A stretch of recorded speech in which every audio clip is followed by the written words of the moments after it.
let's see, we have closed captions. So the attendance link is in the chat box for you. Let's go ahead and jump in. I know that we have some new people today, so we will always make sure that we start out with some introductory remarks and resources. One of them is that we always start with is a recognition of the fact that in my region, we are on the traditional lands of the Nisqually, Cowlitz, and Puget Sound Salish people. We invite you to take a moment to acknowledge the traditional lands where you are, if you know them. You can put them into the chat box or just make a notation for yourself. If you don't know which lands you're on, I do have a link here that's nativeland.ca. We'll put it in the chat box for you so you can find out more about the native lands in your region. I also have a podcast about Native parks and Native Americans. I put in the chat for you. And I have a little bit of something that came from one of my colleagues at OSPI that I like to share. It's a very beautiful sentiment here that I'll share. So acknowledgement. We acknowledge the tribe's commitment to the resurgence of their traditional ways and their respect and protection of all people, not only those who are living, but also those who have gone before and who are yet to be born. We pay our respect to the elders, both past and present, and to the valued resource the tribe has defined as their children. They are the tribe's future, as are all of our children. Thank you, everyone. We also acknowledge the pain and trauma from over 400 years of racism in the United States, and we stand with our communities of color, especially those who identify as or are categorized as African American. We are committed to centering our work to dismantling structural racism and ensuring that every student is seen and successful in our schools and communities. I think that everyone at this point has added in your name and your district. If you haven't, Sherry told me Stanwood Camino, I'll add that on for you. You can put it into the chat if you don't know how to do it yourself. But I'm adding in if I know, Stanwood, C-A-M-A-N-O. There we go. If you would like to change your own, you can just go to the participants list, go find your name, and go to the rename option there. You are muted upon entry. You can unmute at any time, so I'm just highlighting the mute button for you, as well as the reactions. That's where you'll find your raised hand and some communication icons. The ones in the middle, I think and hope I took away because they're kind of awkward. You have to unclick them. I don't have the power to do that for you. Good morning, so Kelly from Mount Vernon. We look forward to adding you on as well. So the view options is how you get to the annotations. And that's one of the things that I like to use a lot to get people to engage and to actually do things with the material. You may or may not be able to do it on an iPhone or an iPad, but hence we engage as we can, since I like to provide multiple means of engagement for you. So when you click that button, you'll get this button toolbar, and when you click annotate. And this format box here will change the color of whatever you're drawing with or writing with. And you can, if you don't want to write with your finger or your mouse or whatever, which is kind of tricky, you can also just click this and type in, and it will type in words. So as I mentioned with engagement opportunities, I want to give you some guideposts, because one of the things, this is a practical strategy that you can take away with you, is that our students with dyslexia and a lot of others really benefit from having things both in writing and icons can cue them. Routines are extremely useful. They're good as a cue to remember, and they're good for us as well. It's just a little reminder on what we're doing. So when you see this one, that will be a handout, something you can print and take away. This will be an opportunity to engage. And this will be an opportunity to kind of think about what we're doing and then also talk about it. So it's verbalizing to internalizing. A practical strategy you can use in your own classroom, and then these are usually electronic resources. Okay, so I always start with the teaching and learning beliefs of my department, my ESD. And some of you who have been with me before notice that sometimes I take off and do this, put parentheses around it, because this building relationships, because these relationships are really crucial as well. The relationships with each other, with our administrators, families, our colleagues, teachers, co-teachers, paraprofessionals, all of these relationships are really crucial for us to make positive impacts on our students and their lives. And so I just wanted to call that out. I also invite you that your engagement opportunity here is to put something into the chat, or to stamp or to underline or highlight something that stands out to you, or what you really connect with this morning. I think for me, it would be both of these two and how well they go well together, because I love this profession. I think we are so very lucky that we are in a profession that not only encourages, but almost requires us to continually learn and grow, because our kids' needs are so varied. We're not teaching widgets, we're teaching children. And the more we learn about how to help them, the more successful we'll be. Because, of course, most importantly, this one, that when given the opportunity, all students can learn. And I do what I do because I believe that all teachers can teach all students. So thanks for some contributions. Get my lozenge for my voice this morning. I'll clear that off. And also, some people, we used to call these norms, but I want to normalize variance and neurodiversity. So some requests. Remember to stay engaged, to not judge, to speak our truths, to share openly, to accept and expect non-closure, to use technology to enhance our learning, but most importantly, give ourselves and each other grace. This is another opportunity to engage if there's something particular that you want to call out here on this list, or if there's something that I've forgotten that you think would be important for our time together.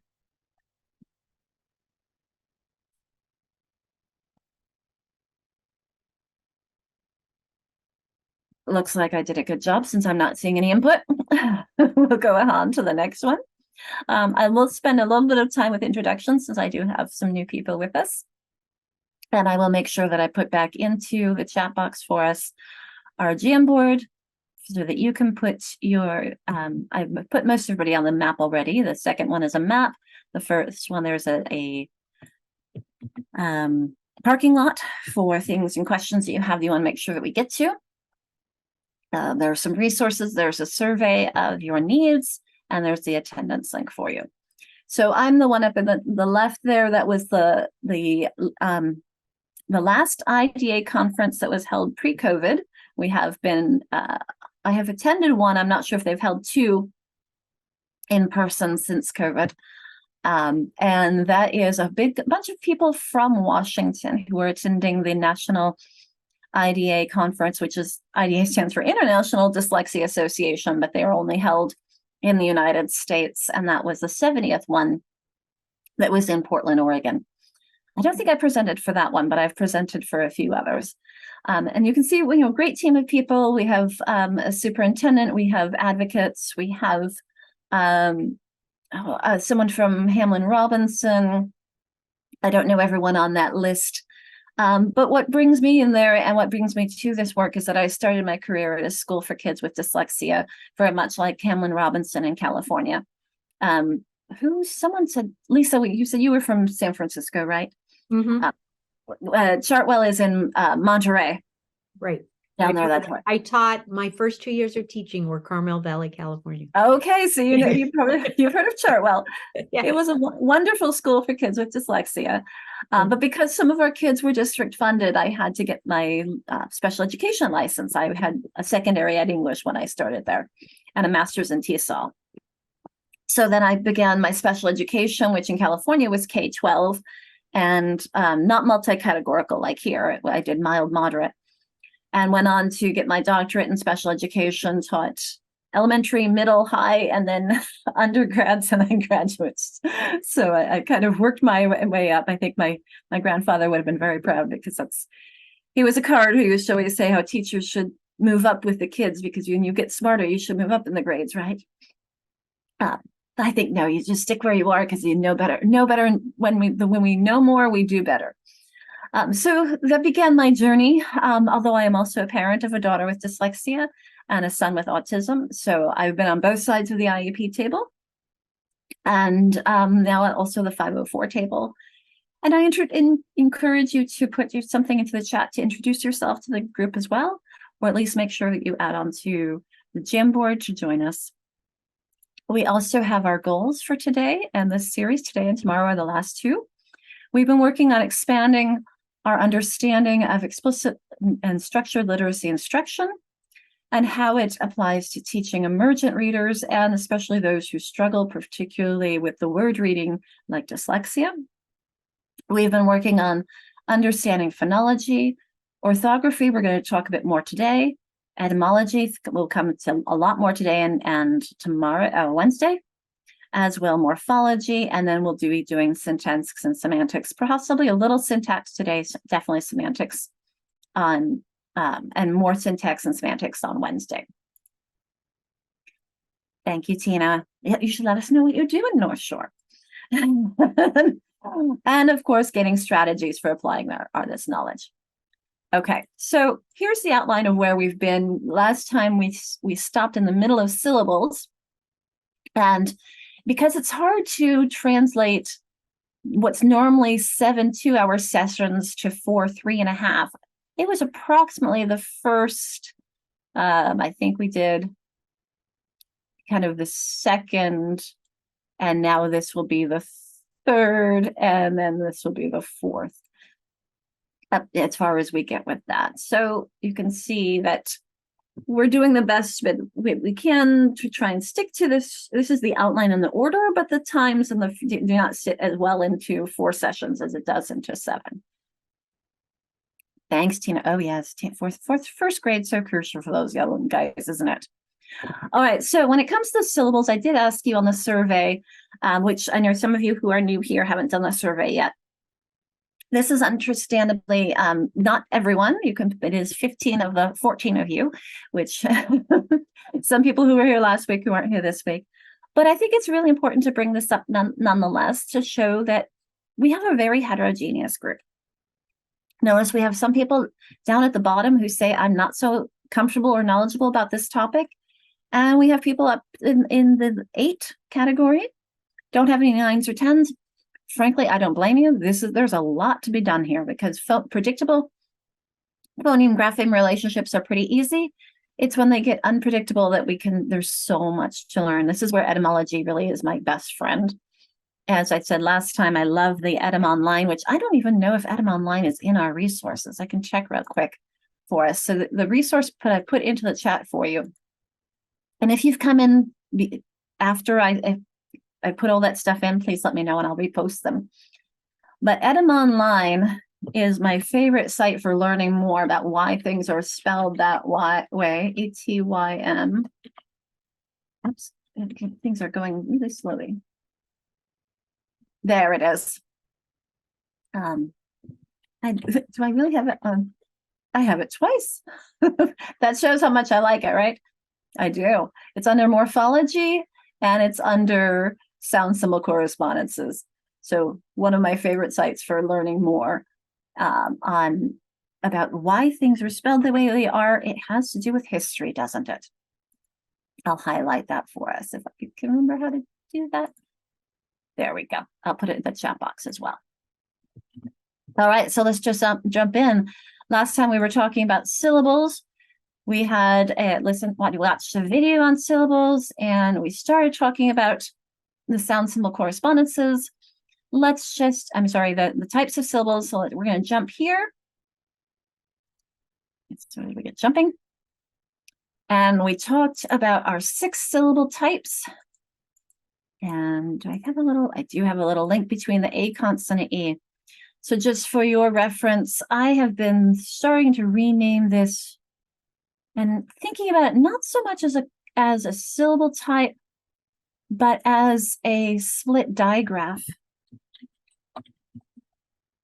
So just adding that to your thinking that if we remember that a digraph is 2 letters that make one sound, These are two letters that make one sound. They're just split by a consonant. So it's just food for thought there.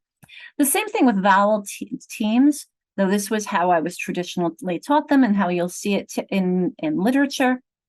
I'm starting to move towards calling them vowel digraphs because, you let me type, please. There we go. Because we call CH, TH, WH, we call those consonant digraphs. So why confuse our students with a new term? Why not call them digraphs and trigraphs when they are vowels like we do with consonants? Food for thought. The other here, R controlled. We could also call number 3 E controlled. So just thinking about what's going to be the clearest for our kids. No problem, Sherry. I'll repost in for you all of the resources and Jamboard. You also might not be the only one who needs it. Give me a second. Okay. There we go. Okay, so we went over this just as a general. I provided some resources and references, and we were going to then jump into the other syllable types. But I'm going to do this very quickly when it comes to specificity because we want to get to morphemes and actually using this stuff.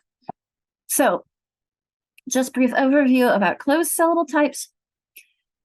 The key piece here is that it's a short vowel sound, that you have a consonant that kind of quote unquote closes off the vowel, that they're closed and open or long and short. Those are terms that we use for kids to help them understand these sounds. Linguistically, they don't make a lot of sense between the long A and the short A because they're both long. You can hold them for as long as you want.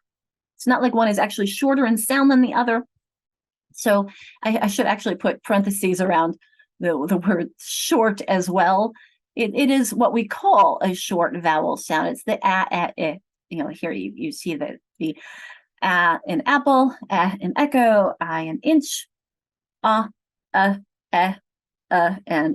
They're approximately 43%, sorry, of the syllables in English words. Notice we don't have our pole because that doesn't have that ass sound. Neither does O, has the long O. That's an open syllable. Umbrella, that's a schwa because it's swallowed. The same thing with octopus. It's octopus, it's not octopus. And we can see that the Y making the yes sound. One thing I may or may not have mentioned last week, but remember that the Y and the I are completely interchangeable. We're going to use the I usually in the beginning or the middle. We may with the Y if it's a Greek word, and then the Y comes at the end. Definitely not and never an I. But the I may sometimes make the yes sound, like in million, billion, or onion. So we'll just help our kids recognize that it could be a Y or an I, depending on how it's used and where it's used. Okay. Open syllables we started talking about, and that is the long, again, I should put these into parentheses, the long vowel sound. Those are the ones that we call long, A, E, I, O, U. You see them examples here. These are very, very rare in single syllable words, but in the video we're going to see in just a moment, you'll get to see a first grade teacher contrasting some open and longs. So with my students as they were older, I taught kids first through sixth, but a lot of sixth graders. And we would divide our words this way: baby, meter, tiger, pony, music, lunar, and candy. The key piece here is that long sound, and this is a tool to help them get there. And does it always go along with linguistics? Does it always go along with the easiest way to pronounce these? No, but it's a tool to help them pronounce it correctly. That's all I see it is, as a tool. All right, so I'll clear these off, and we're going to have a video and an opportunity then for you to talk to each other about these. Just brief overview on these first two couple of syllable types. All right, let me pause the recording. And we're not going to see the whole thing. It's kind of long, but I'll put the whole thing in the chat box for you if you want to watch it on your own. Okay. Who would like to start?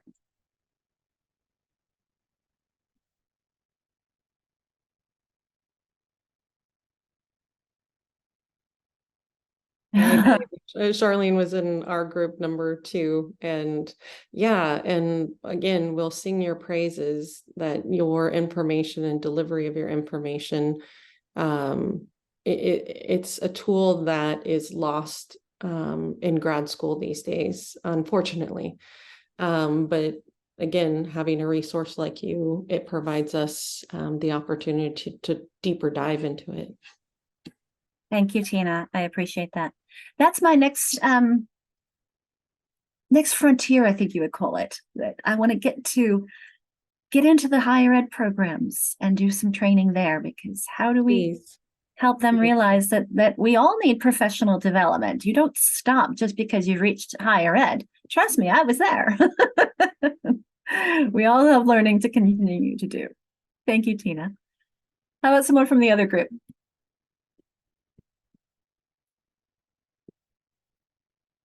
How do those syllable types feel? Go ahead, Lisa. Well, we were just sharing, we're all here for different reasons. We're quite we're special ed with older kids and just elementary general ed. And so, but just how we ourselves, are feeling overwhelmed. Like, we know this would be great, but like I said, and I felt that I thought about this all weekend. Like, I think maybe I'm dyslexic because I didn't learn how to read like this. Coming from the 60s, 70s, just to give away my age. And I was this whole language hippy dippy era of learning how to read. So I'm just trying to remember it all, let alone to remember it well enough to be able to teach it, is overwhelming right now. But I wish I could keep taking all of your classes. Unfortunately, I have to teach during that. Well, Lisa, I will be redoing this series 4 to 6 in the fall, and then in January, and it'll be 3:30 to 5:30. I'm trying to do some after school ones as well. Good. Well, that's good to know. Because I do find that sometimes people say they hear it the 6th time. Oh, now I'm with you. See what you mean. Right. Because you're right. If we learn to read and write through what seems like osmosis, but we were up in the green zone, if you remember from Nancy Young's Ladder of Reading, and we noticed the statistical regularity of the language, it became the water we swim in. It wasn't something we think about. Right. But to teach it, we really have to think about it and deeply know that, don't we? So thank you for those sharing. Would someone from the third room like to share as well? I think we had 4 rooms, but I think the other room was pretty quiet. I'll rearrange for next time so that a couple of people who don't typically engage in rooms, I'll put them in a room. Oh, that we did only have 3. Sorry about that. I was mistaken on that. But I'll rearrange things so that we have people talking in every room. Would it be disturbing to the class if a person came in at 4:30? Or, oh, of course, no, come anytime. Come in and out for those classes. Tina, do what you need to do. They're recorded. Especially the more people we have, the less I notice. Right now, I can only see 6 of you. And so, you just come in and out. We flow. If in case you haven't noticed, my ADD brain goes with the flow pretty well. Although, because it has its positives and negatives. All right, so let's quickly go through the other ones so we can get into morphemes. I feel like nobody commented on the video or on the first 2 syllable types. I'm feeling like there's some comfort zone there, but it's a good reminder. I'm thinking. The vowel consonant E syllables is the term that I've seen a lot. Some people say magic E, or I like E controlled, but I also, as you heard me say earlier, I really prefer, I'm starting to move toward calling this a split digraph. Again, it's that longer sound, A, E, I, O, U, and U. Notice how we have the I sound spelled by the long I consonant E, or the Y consonant E. Don't think the Y consonant E is as common. I'd have to think about its origin. Probably Greek, but that would be one thing. That's one that I would want to look up. Is where is the origin of type? And see, this is again where I said earlier that I want our kids to be, no problem, Janice. I thought that was you. So what's important for me is my kids become just detectives or researchers, and want to know more about the language and why things are spelled that way instead of just accepting it. So I model this all the time with my kids when I was teaching as well. Latin, of course, but oh, there we go, Greek typos. Well, that Y in the middle is probably a Greek, isn't it? Okay, thank you. So we jump into that long Y, long I, etc. here in these. And some people I know, some programs, they'll just kind of do above, I think. I like to go with the flow of the language. I know others who do I consonant E, Y. I do the Y consonant E, just because this is the direction we go. Is we teach our kids, we read and write from top to bottom and left to right. We underline your vowels. To me, all the extra things on top is too much. I think less is more. Let's not confuse the kids. All right, then we have the R controlled, whereas you know the R is creating influence because it's what's happening in our mouths as we are saying the vowel sound and then saying the R. Things kind of get a little mushed in there. And so that the AR and the OR have those unique sounds, just like sometimes the L exerts control, like in all, or doll, OLL and doll, all and ball and wall and doll. So sometimes those L's have influence as well. Here the R and OR have their unique sounds when they're accented. Notice how unaccented it becomes like dollar, and after the W, it also becomes like in a word. So it's corn and star, and everyone else, it becomes So that's easy to read, not so easy for spelling. And then we can get into our vowel digraphs or trigraphs, and maybe even quadrigraphs. So we can see some patterns, though, when we teach these to kids. Notice how, remember I said that the I and the Y are interchangeable. In this case, I have AI and AY, and I have OI and OY. I in the beginning and middle, A at the end. But notice another grouping here. We have, I'll put it just a different color. We have the A, the W, and the AU, and the OW and the OU. The U coming in the middle, and the A and the W coming at the end. Another kind of group that you can do is help your kids notice this difference between your 3 different sounds of EA. Notice too, in case you aren't seeing a pattern, when 2 vowels go walking, the first one does a talking, does not actually linguistically apply. Let's not even bother with that. Let's teach these as a unit, it's a pair. EA represents 3 sounds, the most common being the E, the second one being eh, and the third being A. We're talking about commonality is the most important thing we're helping our kids see is those patterns.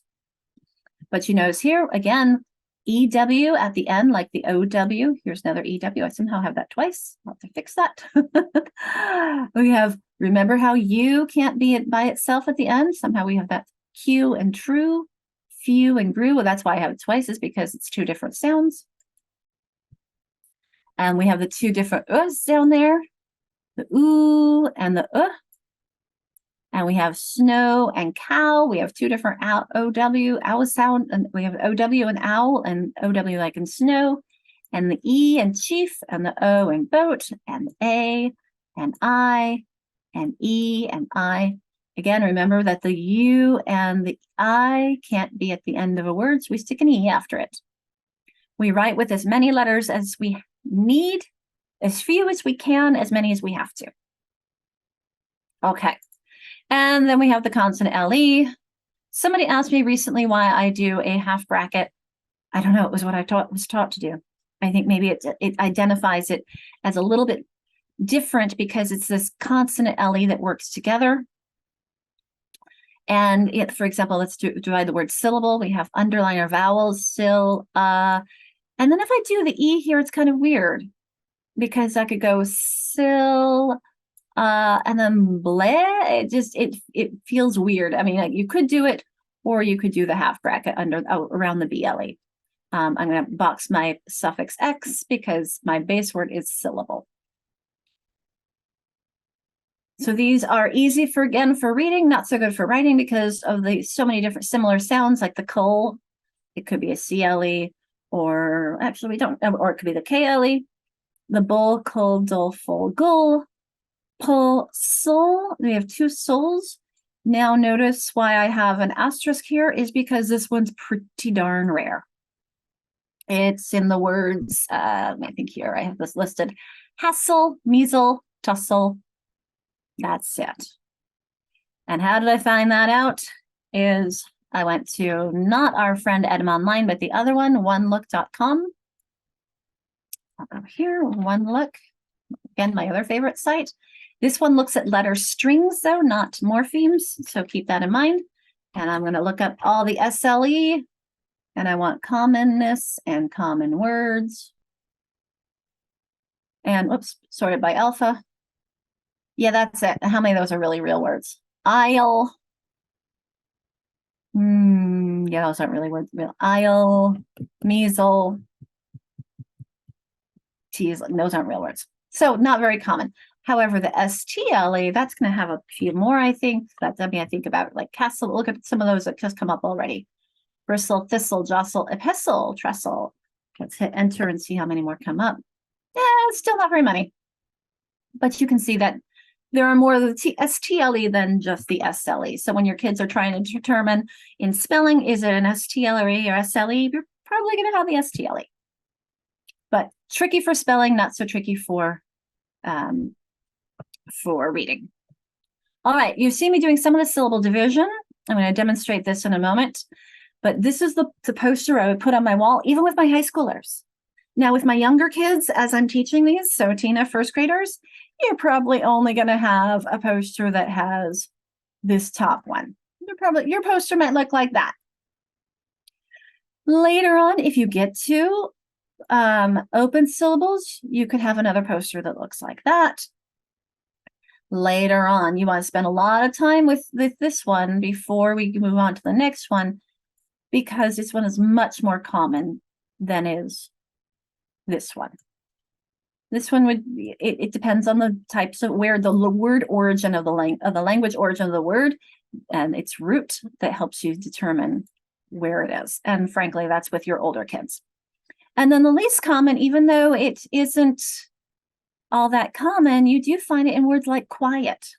Okay, everyone, be quiet. I have an I and an et. So you have to divide between the two in order to pronounce it correctly. So let me demonstrate. And this is, oh, by the way, handout. I have handout already these posters for you. I'll show you how to get to those. So back to our structured literacy resources. And we're going to go up to the very top. And where it says handouts, tinyurl.com, Dyslexia 101 handouts. I'll also put that in the chat box for you.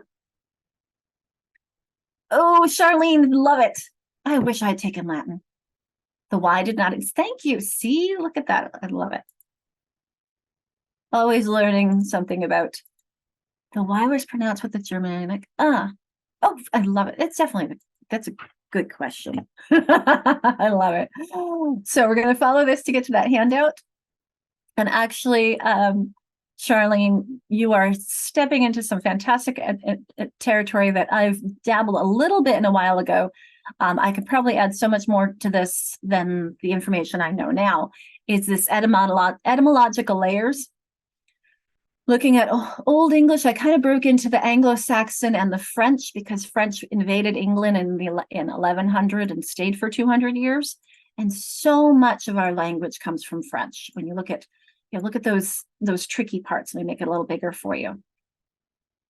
Look at some of these Old English. Remember that TW represented two, and friendship, manhood, childhood, etc. Those are some prefixes and suffixes. A lot of compounds, a lot of our prepositions come from Old English. There's that consonant ELA syllable type, although our spelling is likely due to the French influence. And so there's our Latin. I think that Charlene, you said did you take Latin? Who did you say? Study Latin, and your daughter has a minor in Latin. Oh, I would love to learn more. I wish I had taken Latin. I would know so much more about our language and how it works. But these are some tips and things that I gained from what's his name? David Crystal, Diana Hanbury King, and Marcia Henry. I'll look into taking it now. Let me finish all the books on teaching that I have in front of me, but then we'll get to Latin. So what I mentioned, the syllable division, it's not spelled out well here because there are other pieces that I want to share with that as well. So under the Frank and Franken handouts, this was a presentation I did at IDA back in 2017, doesn't matter, with my colleague, Kate Franken. And I left on some of her tips as a dyslexia tutor for many, many, many years. But you'll notice the second page has syllabification. It doesn't have the A consonant E thing here, but you can add that on. And there's the syllable division, just like we were looking at. Okay, how do we teach this now? I'm going to give you a little strategy on when I'm ready to teach this, and I'm going to show you two different levels of scaffolding. So when my kids are good at this, they can just underline their vowels, divide between their syllables. In the beginning, though, I'm going to undo that. So they are accustomed when we first come to that multisyllabic word, they've been underlining their vowels because that's the most important and hardest part. Our vowels are so variable in English. Anybody remember how many vowel sounds we have? You can put it in the chat box from last week. We have only 5 vowel letters, 6 if you count the Y. But how many sounds do those represent? I opened the chat to see if someone's going to be brave and try and put them in. That's 27 is a bit high, but you're right that it is high, about 18 or 19, depending on your accent. So it's still quite a few. So we're used to, my kids are always underlining their vowels. When you're reading, underline your vowel, identify that first. When you're writing, identify your vowel first. So in this case, I've underlined 2 things. So I'm going to tell your kids, hold on, remember that a syllable, every syllable has a vowel sound. I have 2 vowel sounds and they're separated by consonants. So I'm going to have 2 syllables. So the first thing I'm going to do, this is again the most scaffolded, is I'm going to draw a pattern line from my first vowel sound to my second vowel sound. Notice I'm saying vowel sound instead of vowel, because what if one of them is a vowel digraph, like OA or AI? So I'm drawing a pattern line from my first vowel sound to my second vowel sound, and I'm going to label these. This is a vowel, this is a consonant, this is a consonant, and this is a vowel. And if you remember from that poster we just had up, the most common division is between my 2 consonants. So then I'm going to read it syllable by syllable. My first vowel sound I see, because it's followed by a consonant, is short, so that's ah. And this one is also followed by a consonant, so that's ah. But let's do it one syllable at a time. O followed by a consonant ah, like olives. First syllable is wam. Second syllable is a followed by a consonant, so that becomes a. Second syllable is bat. Wam. Bat, I put it together. Class, my word is wombat. So if I were a kid doing this up at the pocket chart, I would say, class, my word is wombat. If I did it correctly, you all would repeat it. And if I made any mistakes, maybe Chris noticed that I said wombit instead of wombat, and everyone else repeats, but Chris stays quiet. And I would say, Chris, why did you not reread that word? And you'd say, because she didn't say wombat. It's a good catch, Chris. Let's do it again. Then when we get to, again, as I mentioned before, more adept, all they need to do is underline their vowels and divide between their consonants. I would do the same thing if I were doing only one consonant. Again, vowel, consonant, vowel. Most common here before. And later on, as they're more adept, I tell them, you first try this one. Seven, is that a word you know? All right, let's try my division on the other side. 7, is that a word you know? Yes. Okay. So again, as you're starting to do this process, it's really important to use words they know, and then they can use these tools to approach words they've never seen before. I don't don't have words you've never seen before, but I do have some tough ones that will lead to some conversation. I think we're a small enough group that let's do this one whole group. And I think we have, let's see, 1, 2, 3, 4, 5, 6, 7, almost enough for everyone to do one. But I think there are a few people who aren't able to unmute. So let's give most people a chance who would like to unmute, and I will either do the dividing and underlining for you, or you can do it yourself by your annotations. I'll start with one, since I've mentioned this is hard to remember, the consonant LE. I underline my A, OO, I half bracket my ZLE. I divide between the M and the B. My first syllable is bam, second boo, third zul. I put it together, bamboozle. Who would like to try another one? I made these hard for us, especially. So if they'll definitely take some conversation. All right, Tina. You've got a lot of vowels, the consonants there in between. Where are you going to divide those?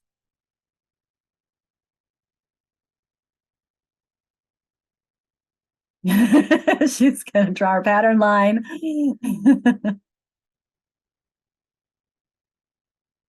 Now you've got more than 2 consonants, though. Wendy's working on the first one. Now, there you go. I was going to say, is that E by itself? It's not. It's the I consonant E.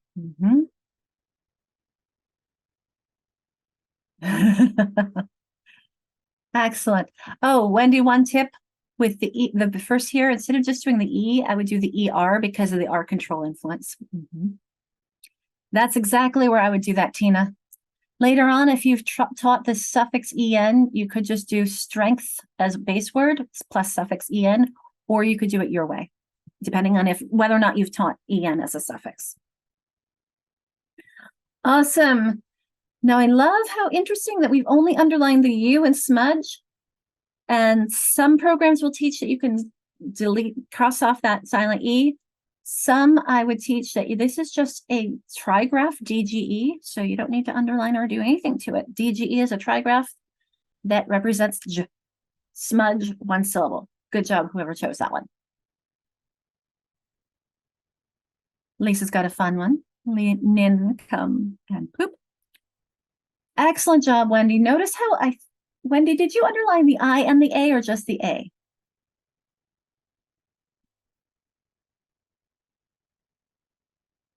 You want to unmute, Wendy, and talk about that? Yeah, I was trying to get the annotate off and then you can unmute. I did the IAL or the IA. Do you hear the I? Commercial, is that wrong? All it is the A. The I's purpose here is to make the C shh. Oh, We don't hear it though, do we? Right. Just like that. IA isn't a team. Exactly. Ah, okay. This is kind of a consonant T, if you a consonant team, if you will, or a consonant digraph. This is very advanced skills. Tina went uses with her first graders, or was it Lisa? You were the first grade teacher. These are hard ones for us to have some good conversation. But that CI is making a sh sound here. So this is a tricky one. And I would also then later on, maybe by this time, I would have taught that AL is a suffix. Notice how we have a suffix here. And this is actually related to judge and judicial. Judge becomes judicial. But you can also then think about whoever our Latin, I think it was Chantel, judicate. There we have the C in there, and judicate. Very tricky, isn't that CI, but you've got that AL there. All right, immune. Yes, we have the U consonant E in immune. Pugnacious. Scrumptious. No one's trying the spectroheliograph. I can finish on scrumptious. Some people ask, is it scrum or scrump? Yep, whatever can get you to pronounce it correctly. Scrumptious. I would probably divide it here and underline the OU. I see a question in the chat. How do you engage a pen? Up at the top of the screen, Charlene, where it says you were viewing my screen. If you click there, it says, what's it? I think it says options. One of the options is annotate. And when you click that, you get a toolbar, and the fourth one from the left is draw. There's, oh, there you go. All right, we'll give you a moment to try one too. Don't forget to underline your vowels. That's what clues you into where to divide. The AR and MAR, and the A and MAL, and the OW, remember, is a team that says O. A digraph. See, I'm still working on changing my language. We've got suffix ION, awesome, and don't forget to underline your, no, you're doing your pattern line. But underline your vowels first so you identify them. And then there you go. There you go. You've got a few consonants though, like I think that was Lisa who did, or Lisa or Tina who did the first strengthen.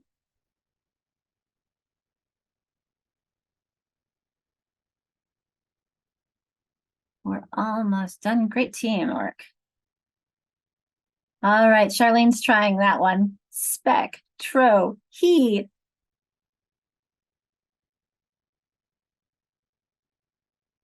Keep going. Lee. Oh. Graph. Poof. That is great, definitely, when you have those connective I's and a connective O in spectroheliograph.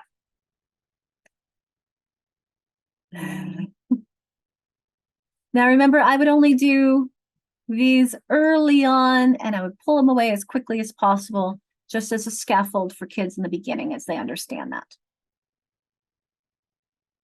Excellent job, everyone. Give everyone a round of applause. That was fantastic work. All right, I'm going to clear that off. And I think I can't remember if I put that into our GM board or not. Let's take a quick look and see, because I did have some things in here for you to practice around with, and if we have time. Or maybe we'll come back to it. Let's see. This one I made, I thought was fun for it to, you could do with your kids. Just notice how you can change hop to hope, star to stare, cut to cute. You can move your silent E around and create that going from closed to vowel consonant E, syllable type. This one is the one we just looked at, so I could actually delete that one. Or I could leave it for people who aren't here with us today. They can practice. And I do have two others that we can do if we run into time, get into time later. And some of them have some suffixes, so we'll wait on this one to after our morphology piece. Okay, those were the practice time. Couple other tips though on these teaching before we get into morphemes. And I'll give you a break in about 10 minutes, 10, 15. So number one tip, schwa, most common sound in our language. It's pretty easy for reading. Our kids who see the word the don't usually have a problem with it. Spelling, how do you spell that sound? Well, that's when we have to accent a little stronger and say, if I had put stress on it, it would be, give me the book, or the, I'm trying to think of something. Give me the apple, please. Notice how before a vowel, it becomes a little stronger. But give me the apple, no, it's still a little stronger there. Give me the book, it's less strong. So you have to strengthen it for them to identify and hear that schwa. But notice I put the schwa in all of these. I highlighted and bolded it so you could feel that it's not an me, it's enemy. It comes from a sound. And notice that, whoops, that L should not be in blue. It's just the I, family. That I just completely disappears, doesn't it? Same thing, do we have difficult? What is it, not different? Different. Instead of diff or and, it becomes different. It becomes a two-syllable word. So we have to think about that imperfect relationship between speech and print and help kids recognize we don't always write things exactly the way they sound, but there is a meaning between our writing. We have to think about it. Luckily for my daughter, she's pronounced family correctly. She said family, so she spells it correctly. I think I see family, but she says family. So it's just a key to help. And my engagement was to give, say them out loud yourself. And do you notice the schwa? See if there are any that you don't notice or don't feel. It's the schwaification, if you will. I'll give you a moment with those.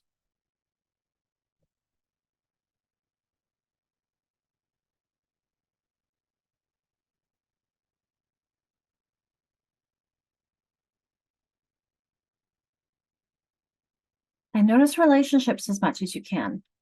Pleasant, we have the S here, becomes please or pleasurable. Notice that variation and changing of that E sound.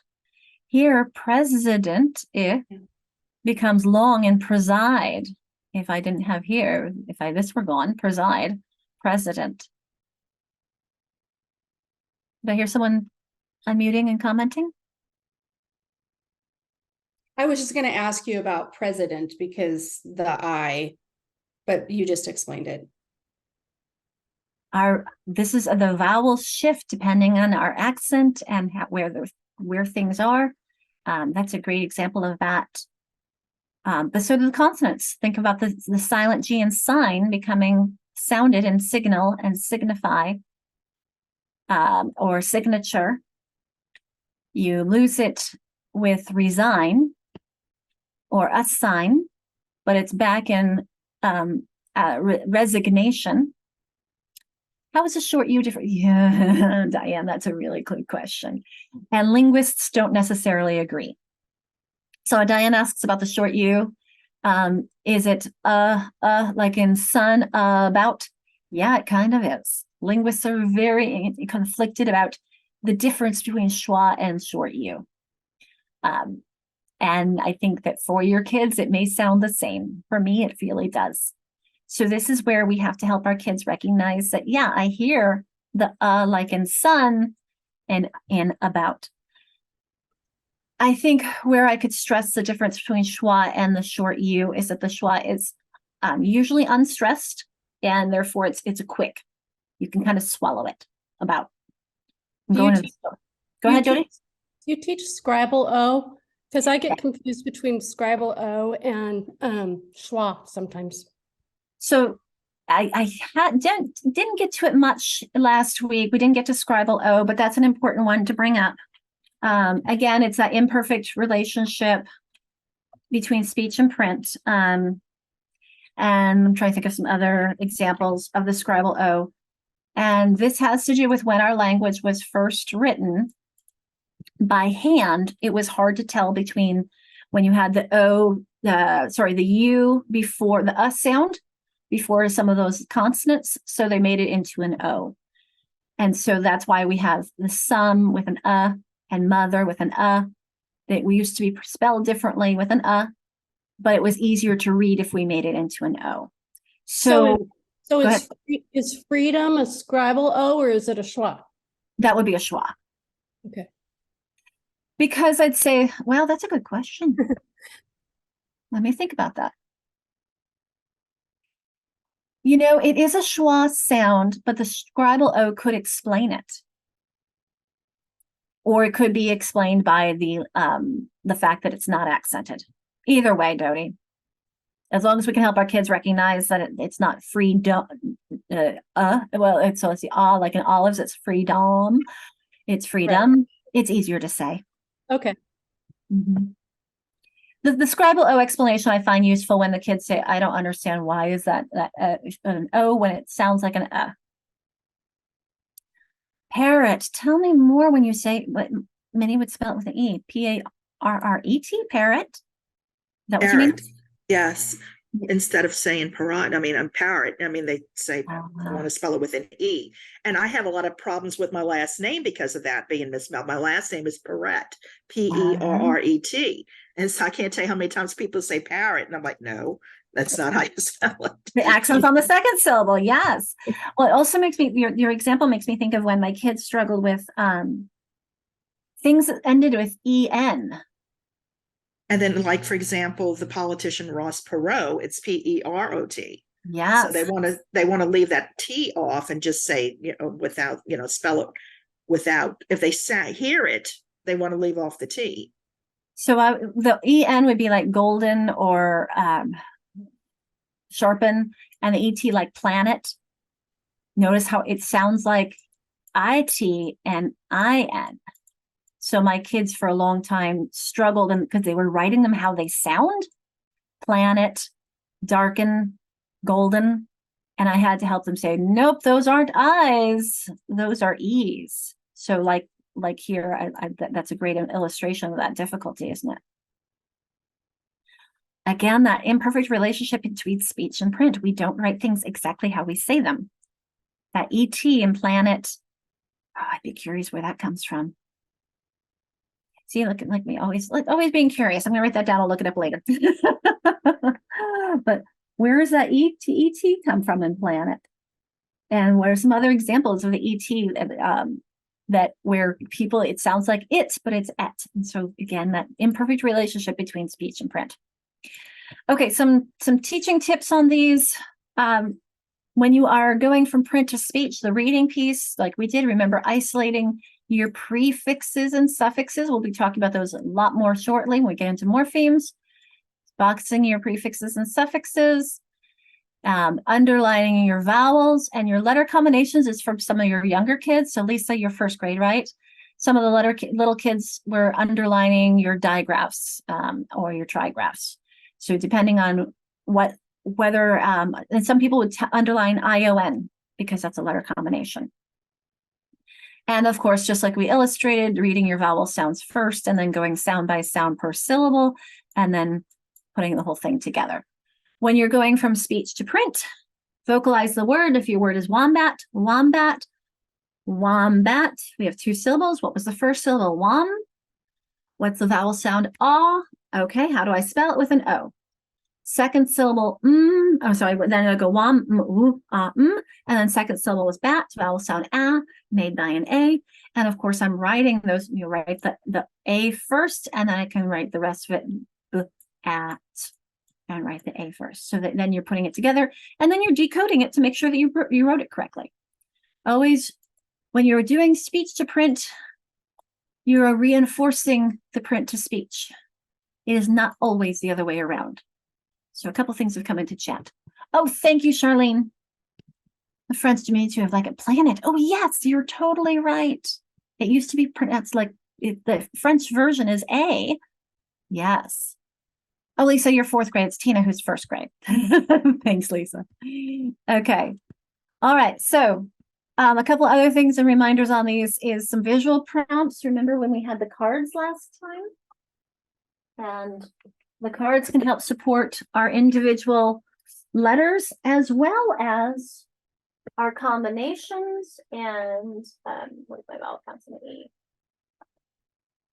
I have cards for my vowel R's, and I have cards for my vowel teams or my vowel digraphs, as well as my split digraphs.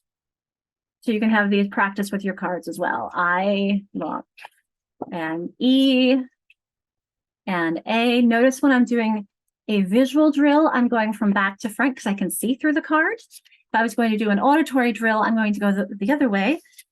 Everyone what says A at the end of a single syllable word, and you would say A consonant E, safe A. And then everyone what says E at the end, like in these, you would do the same. So I'm going from front to back if I'm doing an auditory drill, and I'm going from back to front if I'm doing visual. So those are some examples of the flashcards. We talked about decoding practice, and of course, lots of reading text. And then through visual, you can do the same thing as well, dictating and writing. A couple other practice things that I've found online. Number 1, I love this little card. This was through, I think it's called Reading House, but you can make this easily with a paper plate and a brad. Notice how they took the BLE and you can slide it around and make it tremble, fable, bumble, bubble, noble, cable, etc. Here's another example. This was from one of my colleagues who used with these sentence strips to go from fin to fine, snip to snipe. And I saw one person once do some really fancy folding. I think I've only been able to replicate it once, to go from no to not to note. That was really fancy. This one's easier. A couple pieces to keep though in mind as we think about individual word fluency. Let's make sure that we have the kids stop. Don't guess at our words. Let's sound it out. That's that decoding process that we're doing. Let's slow down and develop accuracy. Let's get it right. Let's develop that orthographic mapping so we remember them. And then we can build our speed by developing our automaticity through repeated practice. So I'm going to leave this up, I think, during our break. We'll have just kind of a reflection time and summarize on your thoughts while we take, I apologize, I said 10:15, we're starting at 10:17. So instead of having a break slide, I'll leave this up for you, a reflection slide, please. And we will pause, I'll pause the recording and open up to conversation if there's anything that people would like to share out as we come back together. Let me clear all the drawings. Thanks, Charlene. All right, let's jump into morphology. So the morphemes, this is I think it's clicking here. Yep, here are the survey results from this group. Much more across the board. We don't have any 10s, but nonetheless, we have a lot of variety in this group. So I just want you to keep that in mind when we're in our breakout rooms, that we have people all across the spectrum in knowledge, and we can always learn from each other. So I'm going to have a reminder. I think we showed this last week, but we do have people who weren't with us last week. So I've mentioned a little bit today about how what we see in print is not just the sounds, but notice it's also those spelling conventions. That's the spelling patterns that we see, the E-I-G-H representing A. Unless you take the E away, then it's I, like in night, and A like in sleigh and way. The etymology we've talked a bit about today, the historical influences, where I'm saying, where did that come from? I love how, I think it was Charlene who looked up planet for us and looked up and saw it's a French base with that ET, and the ETTE being diminutive form. Isn't language fun? Now we're going to be talking about morphemes and how morphemes are the smallest unit of meaning in a word. And of course, when we make it plural, we can add another morpheme, make it S, add in syntax. We'll be talking about, hopefully we'll get to a little bit of that today, because tomorrow is not quite enough time. I mean, Wednesday is not quite enough time for both syntax and semantics, but we'll do what we can. Okay, so hence what we see is not just the sounds, it's really the morphemes. And when I mentioned that morphemes are the smallest unit of language, here are some examples. And morphemes you could really think of as being divided into those that can stand alone, those free morphemes that you see on the left, or the bound morphemes, which are on the right. And this is something that as I started teaching older students, I realized the need for me to understand bound morphemes more and more. The free morphemes, those of you teaching first through third, kindergarten up through third grade, you're probably really only dealing with free morphemes because you're not getting into as many Greek and Latin words as you do in the older grades, and that's really when you have your bound morphemes. I mean, yes, you could look at the TW in twilight or twin, that TWI being as a bound morpheme meaning two. That's much more complex than we need to get. I just want to look at the free morpheme of two, TWO, or twin. On those all free morpheme is you can consider a word. And we can't pull it back anymore. Twilight you could, but we're not going to get into that complication with our kids. We could, but we won't. Bound morphemes, they can't stand alone. A great example of when I discovered my need to understand bound morphemes was when I was doing a lesson on shun. I said action. Okay, I pull off the ION, I get act. And elation is elate, and vacation is vacate. But then I pulled off the shun from fiction, and I thought, now what? Because fic is not a word. So I had to learn more about those bound bases, like you see fic or spear or cred, they can't stand alone. So a little bit about free morphemes. As I mentioned, they can stand alone. You can combine them with other morphemes. They can be either single syllable words or multisyllabic words. And we divide these when we talk later about syntax. We'll talk more about the difference between content words and function words. But I can tell you right now, one of the things that it's important in this distinction is that our kids with dyslexia have probably no problems, and with the words that get the most stress, our content words. It's the function words that are really hard to spell and remember to write. And even if it's something very short, like off, is it off? Is it of? Is it the? Is it a? Is it an? Does it really matter? Yes, it does. A book is slightly different in meaning than the book, but it's such a slight difference that sometimes our kids with dyslexia are going to really not read those words as much as the content words. So notice those ones contain meaning to them. It's a noun, it's a verb, it's an adjective, it's an adverb. The others are harder to explain. For example, do. I do declare.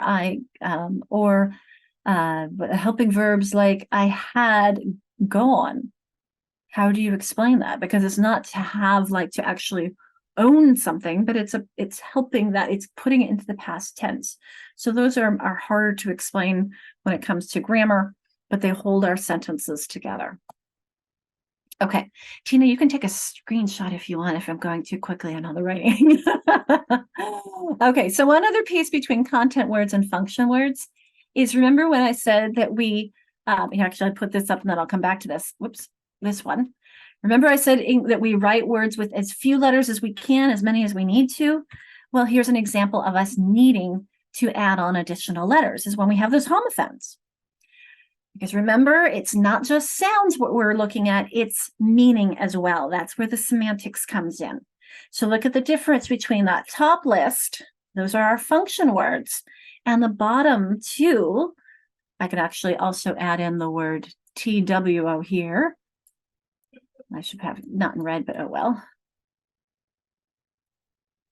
And so I can think of any others. But you can see that the stronger, the longer word has more stress, the more content to it. So I'm going to go stay at the inn, it's in the box. Or I want to go to, and I have two friends, I'm going to the store. Notice I can swallow, I'm going to the store. This top row mostly can get swallowed, can it? Because it doesn't get as much stress. These are my function words. So if you have two that are homophones, we add an additional letter to help differentiate between those two. This is also why we don't say ly, dy, vy, like lie, die, vi, and ty. It's just too short. It looks funny. We need that additional letter on that.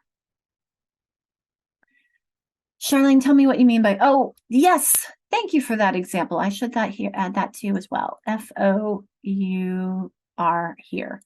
Like I have the TWO here. Let me write down that slide number. I love having people contribute to help. We all learn from each other, don't we? 196, 2 and 4. All right, we'll clear that off. So that's all a bit about content words now and free morphemes. Now let's get into the bound morphemes, because this is where things get a little bit trickier. As I mentioned, they're usually Latin and Greek, especially the bases. Although there are, as you saw when we looked at that etymological thing, some Old English prefixes like twy and suffixes like hood, and some of our common old ones. In fact, when I say common, these are actually not just the common inflections. These are all of the inflections that are used in English. So when I say English words, we may borrow some Latin and other words. Well, not borrow, but we've incorporated. I think you think of alumna and alumnus. Those are inflections that are not these common, these S-E-S-E-D. And do I care if my kids know the difference between an inflection and a derivation? No. But what I do want them to understand is that all of these, anything that's not one of these, is going to change the part of speech. So think about this. If you have even the suffix ly, he is careful, that's an adjective. He does something carefully, that tells me how he does it, that's an adverb. All of these other ones, if I add suffix y, the sun is in the sky, it is a sunny day. It's going from a noun to an adjective. Suffix NESS, he is happy, that's an adjective. He spreads happiness, that's a noun. So all of these, with these ones, you just add it on, you don't have to worry, but still playing that same part of speech. Although some of the ERs could be, ER goes down here as well. But these all change what part of speech it is. So that's where, for what's important to me, the difference between an inflection and a derivation. For my own knowledge, I like also using an understanding inflections because I can think about the history and some of those really weird old English words where the inflection, it was before we started using S and ES on everything, and you have an internal inflection like mouse and mice and tooth and teeth. The inflection is in the middle of the word instead of adding at the end. And when your kids go like, why? It's like, well, those are really, really old words. That was before we started using S and ES for everything, which is so much easier, isn't it, folks? So we hope kids recognize that language used to be harder than it is now.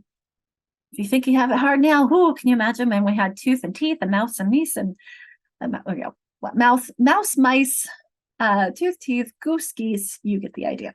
Those were internal inflections where it happened in the middle. All right, so prefixes, when I say be careful of chameleons, I think I have a slide addressing that, and we'll talk about suffixes as well. First off, quick question for you.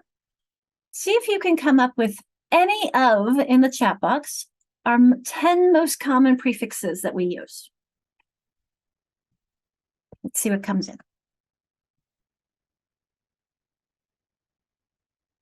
I think of like, yes, when you retie your shoes, whoops. I think of your kids and your, Gina, you teach first graders. What are some of the prefixes that you might see a lot of? Wait, I see un and dis. Did I see dis? Yep. And re and pre. What else is coming in? Miss, like misunderstand. None.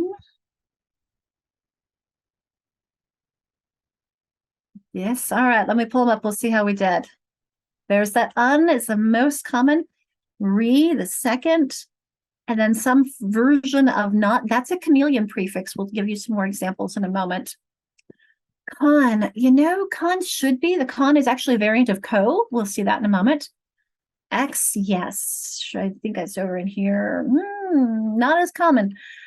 But notice when we're talking about the percentages of prefixed words, notice those top 1, 2, 3, 4 really are huge percentages, and then it starts to break off. There are a lot of other ones. I think of like prefixes trans. Exactly. Charlene, I was thinking trans as you wrote it.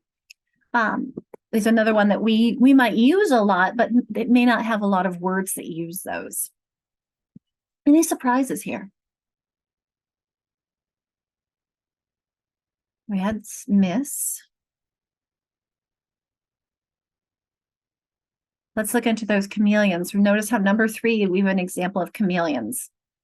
Number 5 looks like one as well as number 7, the N and M.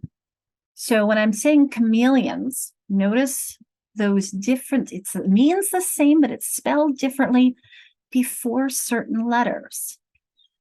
And I want you to think for a moment about why is that? And try to say some of them. See if that helps us understand. There's that com that I think someone put in the chat, or did you say con? And yep.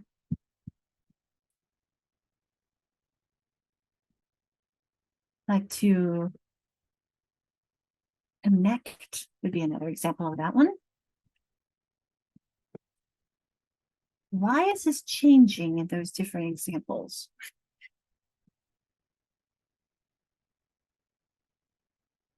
Somebody want to unmute and give it a thought?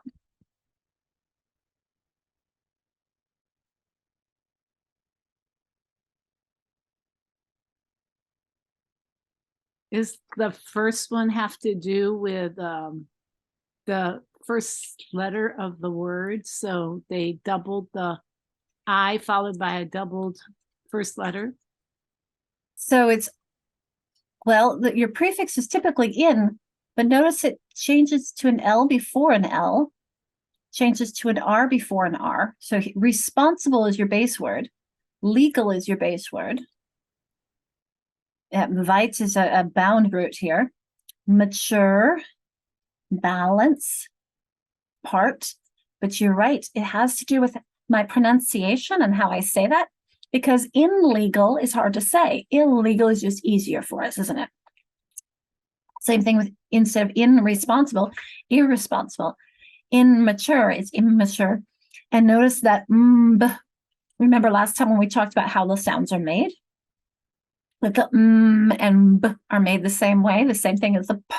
B, p.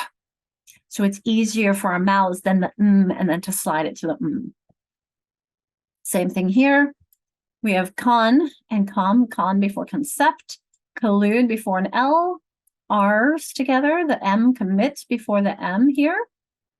Correct, combine, again, there's a M before a B and an M before a P. Combine, compare is easier than the sound.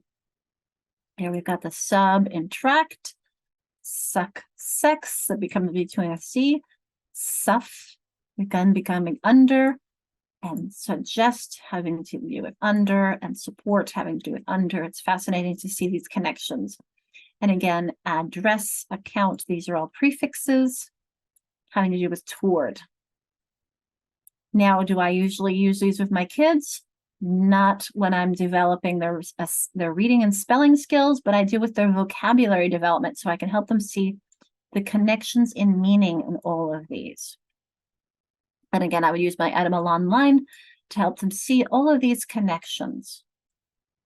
And those all go toward it. So this is developing their vocabulary and helping build them. Okay, going back to the easier with the younger kids. What do we think are the most common, top 10 common suffixes we used? I'll give you a hint. Most of them are inflections. We talked about those earlier. Let's see what's coming into the chat. You knew this was coming. You were ready. They're coming in fast. S-I-N-G-E-D. Let's E-S-E-R. Okay, that gets our inflections. How about a few? M-E-N-T is a derivation. L-Y is a derivation. E-S-T, let's pull them up. All right, there are inflections at the top, right? Our S-E-S-E-D-I-N-G. 1, 2, 3, 4. Here's another inflection, which can also be a derivation. There's our L-Y. There's the I-O-N we saw earlier, right? The I-B-L-E, A-B-L-E, there's suffix Y, N-E-S-T, M-E-N-T, not in the top 10, but pretty common with our younger groups, isn't it? Any surprises here?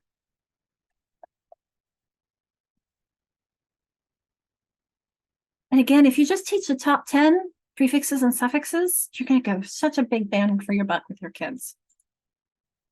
Otherwise, Charlene's like, yeah, yeah, I know this. All right, so before we get into how morphemes change words, especially in the spelling or pronunciation, I'm going to give you a moment. We're going to do this one together. And then we're going to give you a chance to talk about it. So we're going to take a look at this chart. You can see that part of the first one's already filled out. And we have a little bit of other pieces filled out. I'm going to draw a line to help us with this. This is actually a single morpheme word with 2 syllables.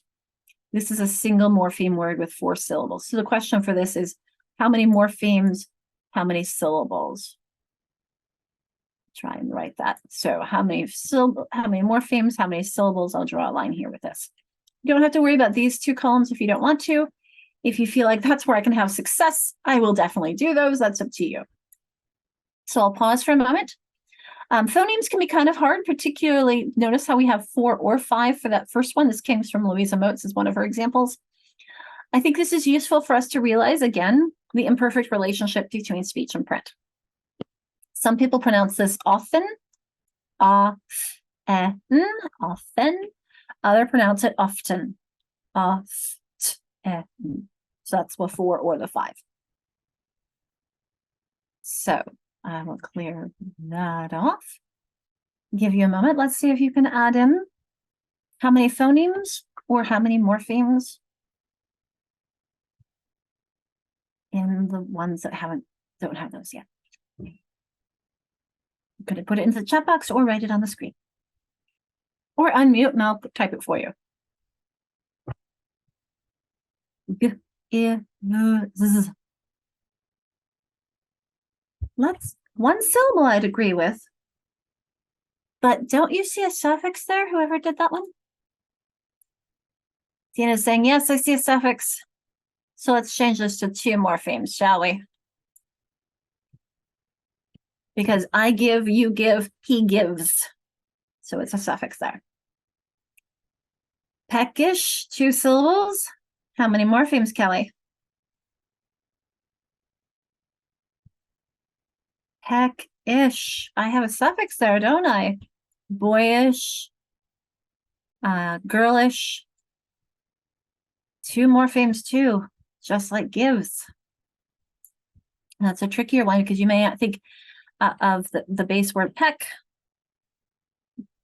and because peckish, like it's an old English. Like, oh, just scratch it out. Drum, 1 morpheme, 1 syllable, yes. Liposuction, 4 syllables. Now we're like, okay, the morpheme's the harder one, isn't it? Okay, I see lipo having to do with fat, and I see suck having to do with to suck, and then ion making it into a noun. So just that, there we go. So we have 3 morphemes there. And we can skip the phonemes if we want. P, ek, ish. We've got 5. Someone saying a, l, I, g, a, t, or I would say 6 or 7, of quite a few more than 4. Curious, whoever put 4, let's think, you might want to feel it. Let's see what we're missing. A, l, I, g, a, t. So at least 6. Or, so 7 or 8, depending on how you pronounce. I'll do the a, l, I, g, a, t. Or, and saying 7. All right, and l, I, p, o, s, a, k, sh, I would say 10 on that. All right, let's clear that off. We'll see what Louisa Moats had to say. See how we did. 7 or 8. There's our 10. Thoughts or questions? I see something in the liposuction. You said 4 syllables. Yes. Wait, that's individual sounds. Liposuction. There we go. And you know what you just saw me do is something that the kids struggle with. If you're asking them how many individual sounds and then you go to syllables, they have to switch and think, okay, did you mean sounds or syllables? Okay, so we've talked a lot about morphemes, given us a little bit of practice with them. I want to give you some pause and reflect time to think about what morphemes are. We've given you a lot about suffixes and prefixes, the most common ones. I want you to think about whether some new things I learned, some things that were confirmed, something that I'm wondering about. And remember, we verbalize to internalize. So I'll pause the recording.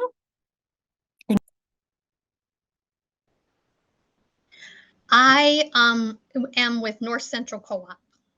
North Central Co-op? Yep. So with EST 171 then? No.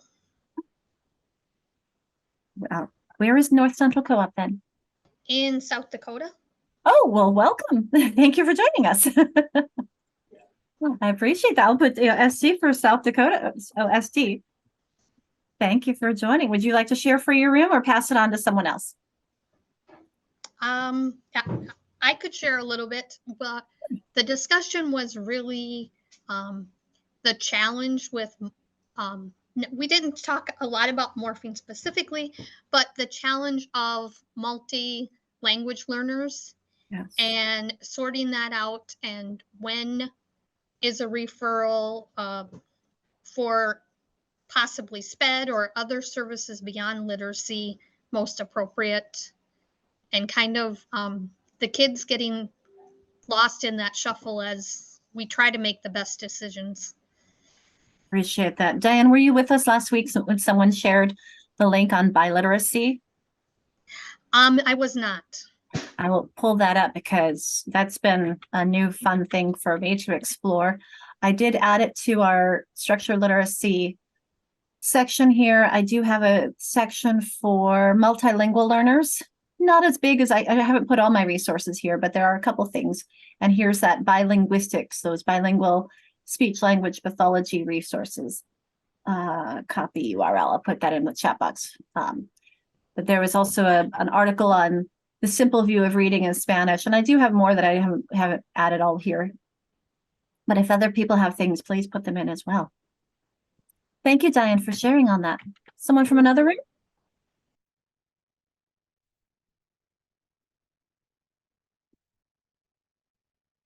We had 3 rooms.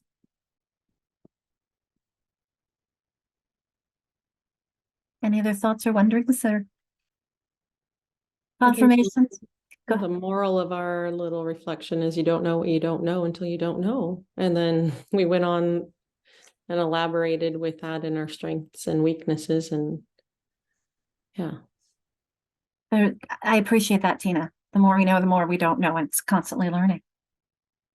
Again, I feel so fortunate that that this is an opportunity, that we have a profession that encourages and that we can continue learning. I can't imagine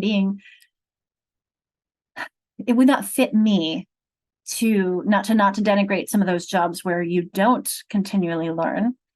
But it would not denigrate, it would not fit my personality. Charlene, when you mentioned struggling with morphology, I understand, because, for example, I was Slingerland trained, and in my first year at Slingerland, we didn't address morphology really. In fact, when it came to the different shuns, is it TION or SION, I was told we need to think of it as a visual and remember what it looks like. And it wasn't until I went through a second year of Slingerland, and I was working with high schoolers at the time, I learned that no, you need to think about what the morphemes are. So, for example, the shun in vacation connects to vacate, so it's spelled with a T. So some of those, or action refers to act. So again, there's that T in there, and instead of SION, it's TION. So thinking about, that's really when I started learning more about morphemes and recognizing their importance in understanding vocabulary and spelling and how things are all fitting together. So let's jump into that a little bit more. Thank you for your contributions, everyone. Because remember earlier when I talked about how words change when we add affixes, particularly suffixes, it gets a little complex. Notice on the right, orthography, this is where we're going to spend a lot more time, because that's also where most of you are in elementary. And this is something that we can easily teach our kids to notice this pattern. With the phonology, you have to kind of play around with it. So I'm going to give you some illustrations of these, but also help you see, what do you feel the difference between, can I take someone unmute and volunteer and say the first 2 words on the blue side for us? And notice, what do you notice different in them? In sound, how do they sound different? I would say prefer and preference. What are you noticing difference, Anne? My base word prefer in both. How does that change? I think I accent on the prefix of preference. Prefer. Notice how I go prefer. And I accent on the for the prefer. Preference. Oh, preference. This kind of disappears, doesn't it? Preference. How about the next 2? What do you hear the difference in those ones?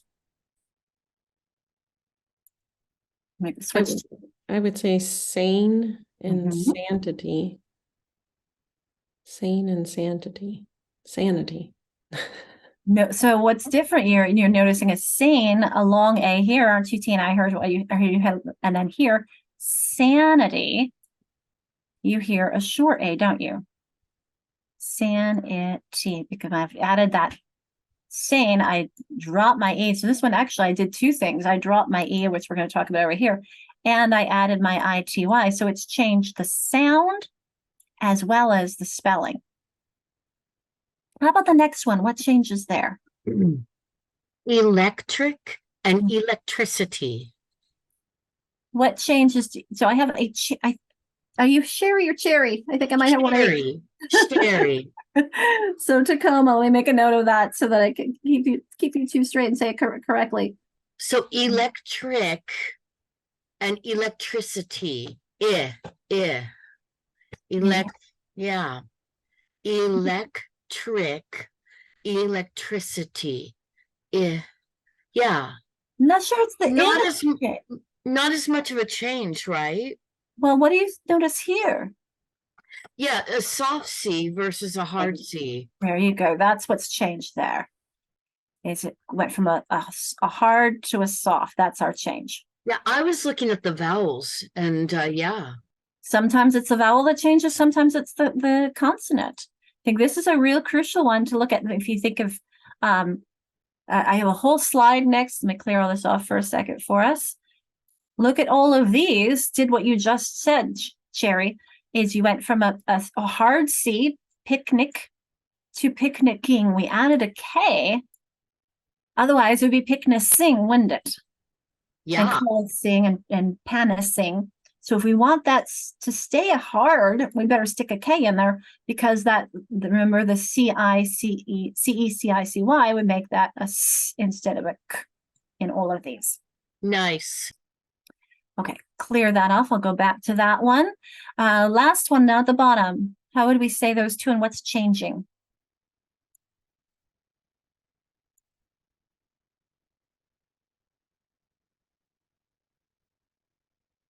In our base word, we do change the Y to I, but what are the sounds in your base word philosophy? Now it's philosophical. This is what's called a stress alternation. What do you hear the difference where, Anne? The I is short in philosophical and it's long. The Y is an I long sound in philosophy. Philosophy, philosophical. Oh, here the Y to an I sound. Philosophies, philosophical, yes. And where's our stress? Philosophy, philosophy. Right.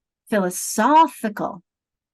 So here's my stress, philosophy and philosophical. So I've changed there. Right. So notice on these ones, I have to play around with it and feel it in order to pronounce them correctly. So this is with our older kids, and it's also a play around with it.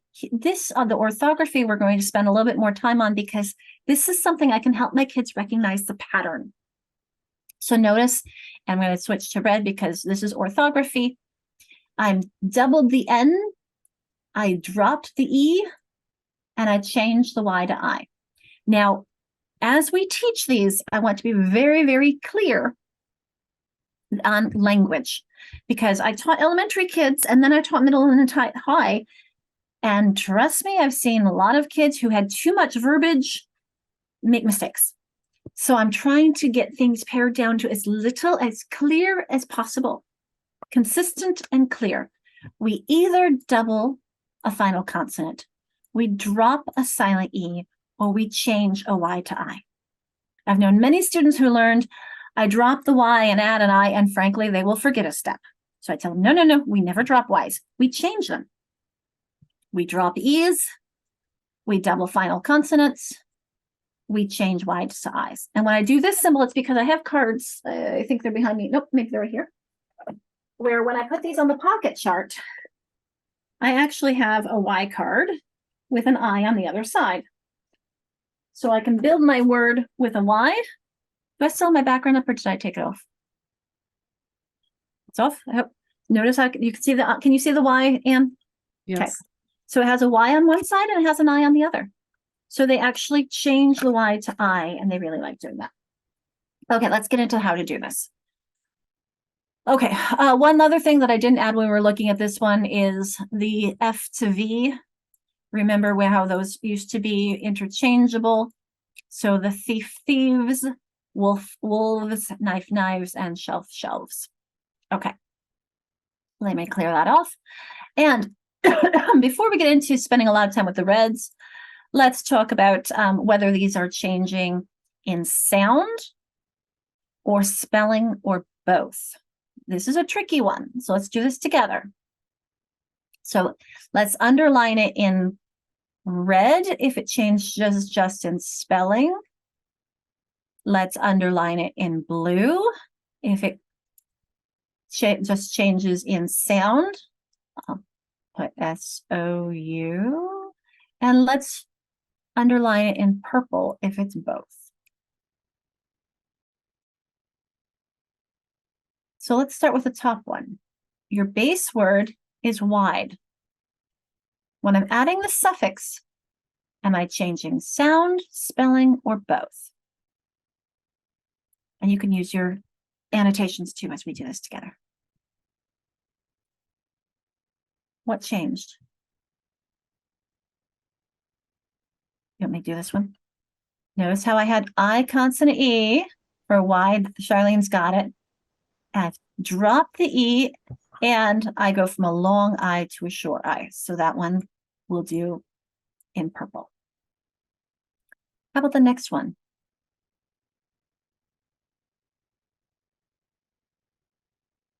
Differ, difference. D-I-F-F-E-R is spelled the same way in both, isn't it? But I hear a difference. Differ to difference. I'll make that one in blue. How about sun, sunny? What's the difference? Sound or spelling or both? Whoever did that and you have your red, why don't you underline that one for us? Because notice we've doubled the N. Sun sounds the same way in both ones, so it's just we're gonna put that one in red. It's only just the spelling that's changed. There we go, Tina. All right, how about the next one? Athlete, athletic. What have we changed? This helps your older kids to see the relationships, but also helps them understand pronunciation. Go ahead, Cherry. Yeah, athlete and athletic. So it's an accent and it's also athlete. I hear a long E, athletic. Yeah, short E. And notice she put purple because she dropped the E. We dropped the E when we added the IC, didn't we? Excellent. Personal, personality. I haven't changed any spellings, have I? How about propel, propeller? Any sound changing?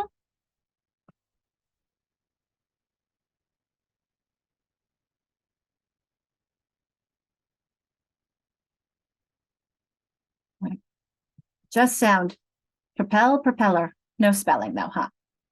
All right, combine, combination. Pretty similar to that athlete, athletic, isn't it? We dropped the E and we went from combine. Thanks, Tina, for doing that for us. I was just going to change my color to purple. All right, how about this one? Idiot, idiotic. My spelling hasn't changed, has it though? Lisa, did my spelling change in some way? To my base word? No. Okay. No, that's my. That's okay. Just checking. We always say technology is challenging. Okay, how about usual, usually? Any changes there? Tina, this one is actually a tricky one. No changes.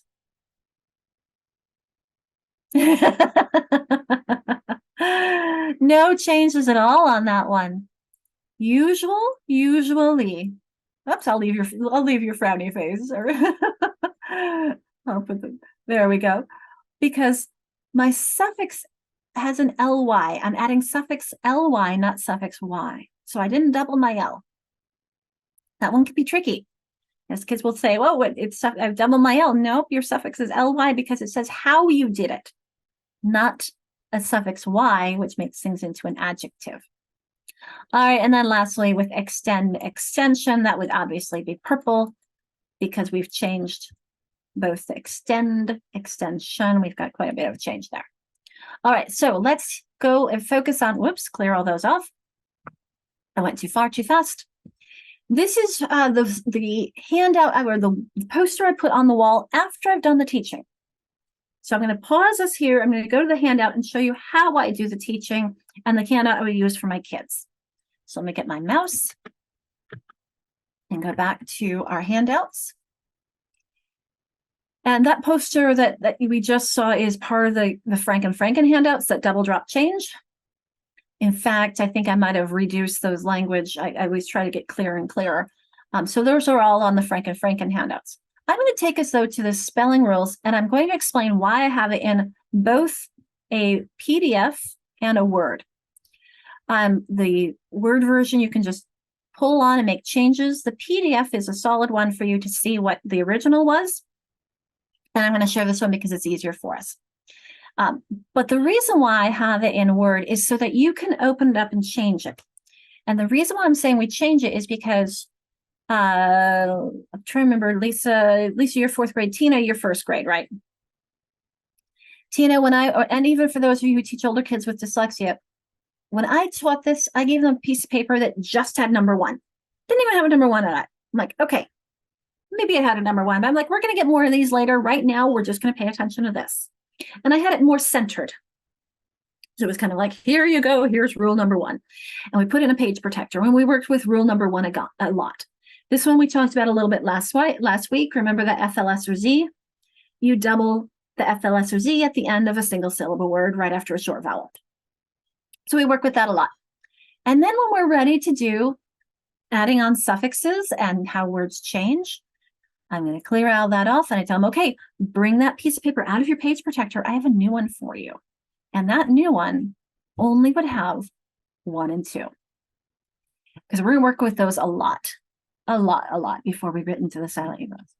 So this one, I said, okay, everybody, let's look at our word and analyze it. Is it a 1-1-1 word? Is it ending in one syllable word, ending in 1 consonant after 1 vowel? If your answer is yes, now we need to look at that suffix. If it's a vowel, I double. If it's a consonant, I don't. So take some analysis for the kids. And we practice this a lot. Practice somewhere it does fit, practice somewhere it doesn't. Oh, you have a 2. Don't have to worry about it. Just add on that suffix. If you have a 2 or 3 somewhere, it's not a 1-1-1. Just add your suffix on. So we spend a lot of time with that. And I'm going to illustrate for you how we do it in just a moment. And then when we're ready to move on to the third one, I'd give them another piece of paper that has 1, 2, and 3. And then when we're ready to move on to the 4th, I do a new piece of paper. I'm going to pause though and let you take a look at 2, 3, and 4. And I want you to note, what do 2 and 3 have in common that's different for 4? Which will help you see why I spend a lot of time with 2 and 3 before I go to 4. I'm going to put a line here. 4 has something very different.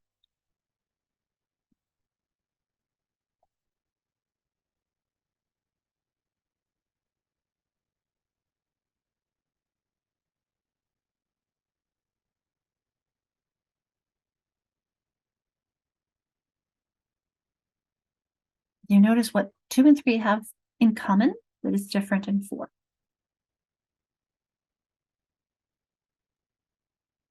I'm going to say the 1 syllable word. Maybe.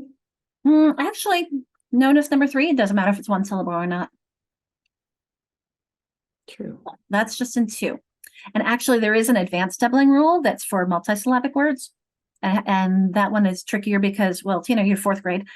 When you have a multisyllabic word where the accent's on the last syllable, like when remember we doubled the L in propeller, because propel had that double at the end, the accent on the 2nd syllable.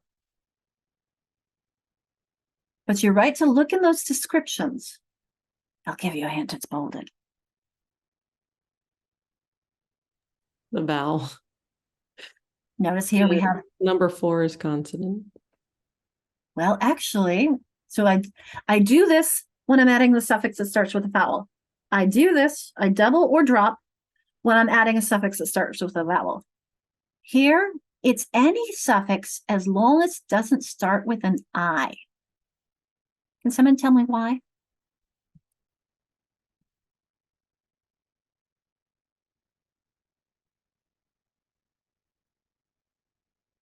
A lot of people will teach that as you change the Y and I except for ing. Well, what about ISH or IVE? You change the Y to I then when adding any suffix that doesn't begin with an I. Why? Because in English, we don't put two I's next to each other. We talked about this last week a bit. The examples would be skiing, not an English word. Taxiing, way too new.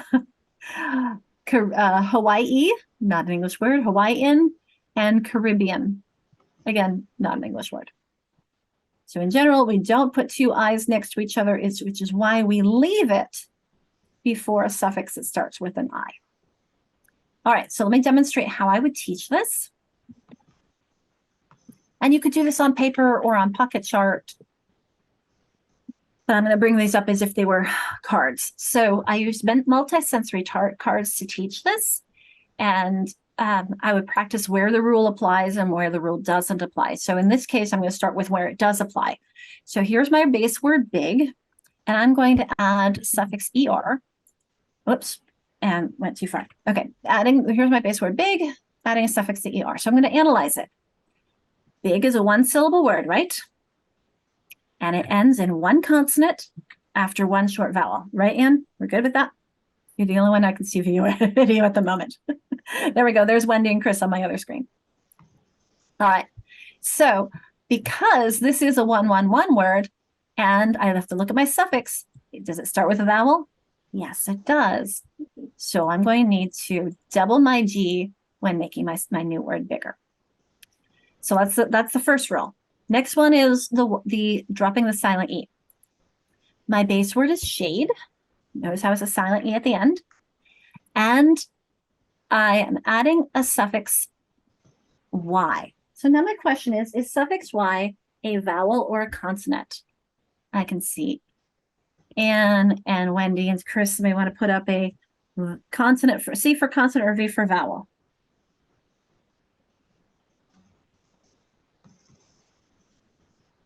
Is suffix Y a consonant or a vowel?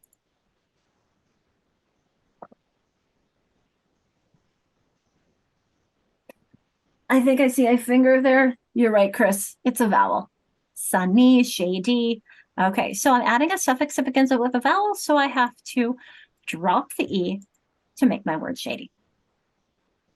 And then lastly, when I'm going to have the word duty, and that ends in a consonant Y, not a vowel Y. And I'm adding a suffix that doesn't start with an I. Remember, if this were an I, I'd just add it on. But my suffix doesn't start with an I, does it?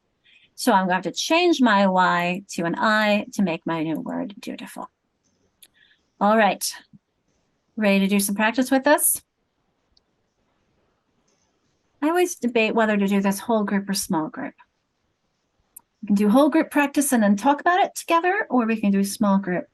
And with this size of a group, I want to make sure everyone gets a chance to contribute, but also, so I'm going to give you all a choice. Do you want to do this together, or do you want to go into small groups? Anybody care? So some things are coming into chat. Together. All right, we'll stick together. All right, so I will do the writing for you, or you can, but I want you to talk through the process. So for example, I will start the first one for you. Spin is a one-syllable word ending in one consonant after one short vowel. So I'm going to double my N when adding my ing. So I'll get my text and I'll type, I think I will. There we go, to make spinning. So I want you to talk through the process, whether or not you double, or whether or not you drop, or whether or not you change, and why. So we have enough for everyone to have one, if you'd like. If people don't want to volunteer, then we can have, some of you can do more than one. All right, Lisa, go ahead. You want to talk it through? She's It starting to have ends in Y, and I'm gonna add the suffix, so I change the Y to an I. And it becomes stickiness. exactly. Now, one thing I would add, Lisa, because you said it ends in a Y, but the question is it a consonant Y or a vowel Y? Oh, it is a consonant Y. Because you wouldn't. Forgot to say that. I'll type it for you. Stickines. There we go. But yeah, Good job, Lisa. not show up for there. Okay. Who's doing number 2? Keep us going.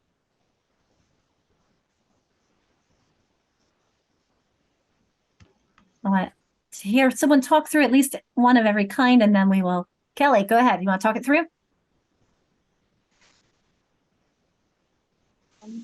Like rare is like a root word and ly.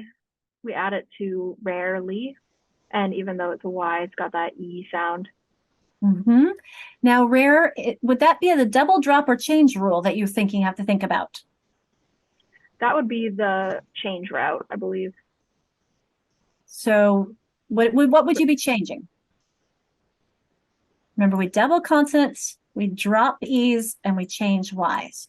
So if I said rarer, would I drop the e? No. Yes. R-A-R-E-R. My base word is rare plus er. I'm going to have 2 e's together. No, you drop it. You drop okay, yeah. So here, R-A-R-E-R, I dropped it. But here, I'm not dropping it. Why is that, Kelly? Because it follows, a consonant follows the e. Because your suffix starts with a consonant. Notice how in ER, your suffix started with a vowel, but in LY, your suffix is starting with a consonant. We're looking here. What does my suffix start with? Make sense? Yeah, that makes a lot more sense. Okay, so we have to look at when we determine my question is to drop or not to drop, and here's my condition. If it's a consonant, I drop. Vowel, I drop. Consonant, I don't drop. All right, so let's look at number 4. What's my question? To double or not to double? To drop or not to drop? Or to change or not to change? Double, drop, change for number 4. No change. And I heard someone say the question is whether or not to double, isn't it? And why am I not doubling? You've got, I'm sorry, is it okay if I? Yes, go for it, Diane. How many syllables, Diane? 1. Oh, I'm sorry. I thought that was your voice I heard. Who said I'm sorry, may I? Okay, go ahead. Oh. Me. It's cool. Go, Diane. Okay. Sherry can do the next one. Diane, you had 1 syllable. How many consonants at the end? 2. So remember, when I get to a 2, I don't have to do anything more. I just add my suffix, don't I? Yes. It's not a 1-1-1. All right, Sherry, you want the next one? Sure, I'll do it. Joyful. And we just add the ending. No doubling, no dropping. And no changing. Why not? We've got basically a diphthong, and then we've got a suffix that begins with a consonant. Doesn't matter what that suffix is because you have a vowel Y, not a consonant Y, huh? Right. With the Y, you have to look at what comes before it, if it's a consonant Y versus a vowel Y. Vowel Y, just add on your suffix and go. Right. All right, I think our team understands that here we would drop because we have a suffix begins with a vowel. We would not change because we have an ing. Let's talk about number 8, though. Notice we have a silent E at the end of quote, and we have a silent E at the end of manage. And you're telling me that I'm going to drop this E to add the A here for quotable. Are we going to do the same thing for manageable, Diane? No. Why not? Is it because it's 2 syllable? No. Let me give you another example that would follow this same pattern that's not 2 syllable. Let me think of one. Okay. Peace plus ABLE. Would we drop the E in peace to make it peaceable? Yes. Is it because age is a syllable all on its own? Oh, actually, keep going. You're almost there. So, Diane, you said yes, I would drop the E for peaceable. Read that word. You need to keep the E Why? because it changes the pronunciation. Of which letter? The C. Exactly. That's exactly what's happening down here with manageable too, isn't it? Quotable, we drop the E. You quote able. But down here, if I did that, I would have manageable, wouldn't I? Yeah. And I need the E to make it manageable. So hence we have think about all those different rules and what would be affecting my pronunciation. Remember, the reason why we spell things the way we do is for the most efficient word identification. Exactly, Tina, soft, and Wendy, soft G. All right, fretful, to double or not to double, and why?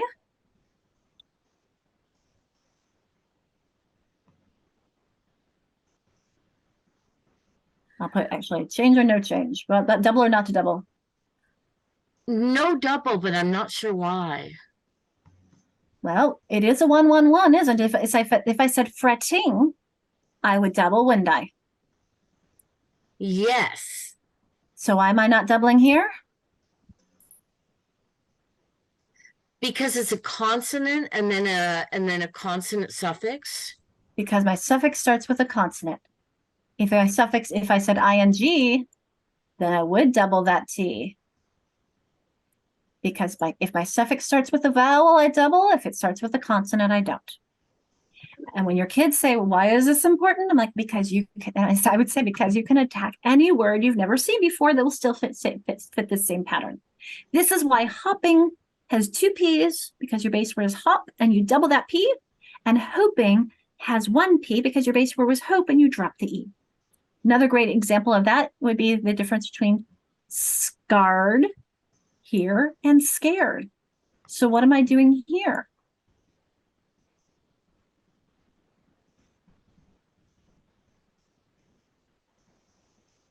Well, for scared, you're just adding the ED, and for scarred, you're doubling the R. You double the R for scarred. So I'm going to double this, 2 R's. Let's see if I can do that with my hand. But say that again, Diane, with the word scared. What do I do? Oh, it was actually me, Sherry. Scared, sorry. Yeah, scared, you would just you would drop the extra E and just add a D. Well, nope, we would never just add a D because your suffix, we don't have a suffix D, we have a suffix ED. Okay, you would drop the E on scare. Yes. Because notice how we would drop the E here on provider. Oops, let me try to not use that. For provider, we would drop the E because we wouldn't have 2 E's together. Just like in manageable, we kept the E, or where we dropped the E here in quotable. Or requirement, we're not going to drop because my suffix starts with a consonant. But if it was requiring, I would drop it, wouldn't I? I can't talk. I was going to say signification. Signify, I'm going to change the Y to I because my consonant before the Y. And sprightly, I don't need to change because my suffix starts with a consonant. Complex, isn't it? Okay, I'm going to give you some processing time and let you guys play with those things. Talk about in your breakout room. And as you do so, I do have a Jamboard for you that is more on decoding, but nonetheless, I think it's useful to talk on suffixes as well. Particularly, let's see where it is in here. Here's that practice we just talked about if you want to talk about any more of those. And here are our decoding words, numbers here. I'm moving, whoops, moved it the wrong way. And I want you to think about how would you write these words when you take off some of those suffixes. You'll notice this one has only a few suffixes. This one has some more, but take a look at how would you, what's the base word? Just take a look through some of these and see which ones might be difficult or challenging. So I will make your breakout rooms a little longer. You can talk about these. You can talk about these or the other next one. And if you want to write on them, so you have your own version and it's not shared with anybody else, you can go to these 3 dots where it says more actions and make a copy for yourself. Okay, so I'm going to pause this and let you go into conversation. Yeah, I can share. One of the things we talked about was students who speak languages other than English as a first language, and even those who do speak English as the first language but have different pronunciations. For example, like the majority of my students in the school district speak Spanish either as a first language or as a second language, and sometimes spelling rules in Spanish don't necessarily line up the way as they do in English. So we're kind of talking about ways to make sure that students have that clarity, and that even with pronunciation, Washington, is a border state. So we do have some Canadian students, and I pronounce things personally with some Canadian accents, dual citizen. And so helping students sounding out words, for example, process versus process, and other words, and trying to figure out, okay, how to teach these vowel sounds and how we can decode vocabulary that students don't know in a way that makes sense to them. So we're kind of just thinking about different ways, because that's something really important to consider. Well, especially those that change if it's a noun versus a verb. I mean, process, let's process the process isn't one, but if I produce the produce, so Yeah. produce versus produce, or I think there was another one I was thinking of, conduct and conduct. To conduct yourself but I want to talk to you about your conduct. So Yeah, there or are program. Yes, and there's slight differences, and they mean things differently. So Yeah, and go ahead. Oh yeah, I was going to say, yeah, and that's why making sure that we emphasize certain accents and vocabulary is really important to understanding the difference, because like you said, some words are spelled the same, but depending on how you pronounce it, they'll have different meanings. And that's where we come back to the fact that imperfect relationship between speech and print. We spell it the same way regardless of how we pronounce it. One of the perks of English, definitely doesn't make things more complicated. Yes, yeah. But the written form is not going to change. The auditory form, it might. Thanks, Kelly. How about another group? Diane, were you in the same group or were you in a different group? I was in the same group. You can always add on if you'd like, or is there somebody from another group who would like to share some of the things you talked about?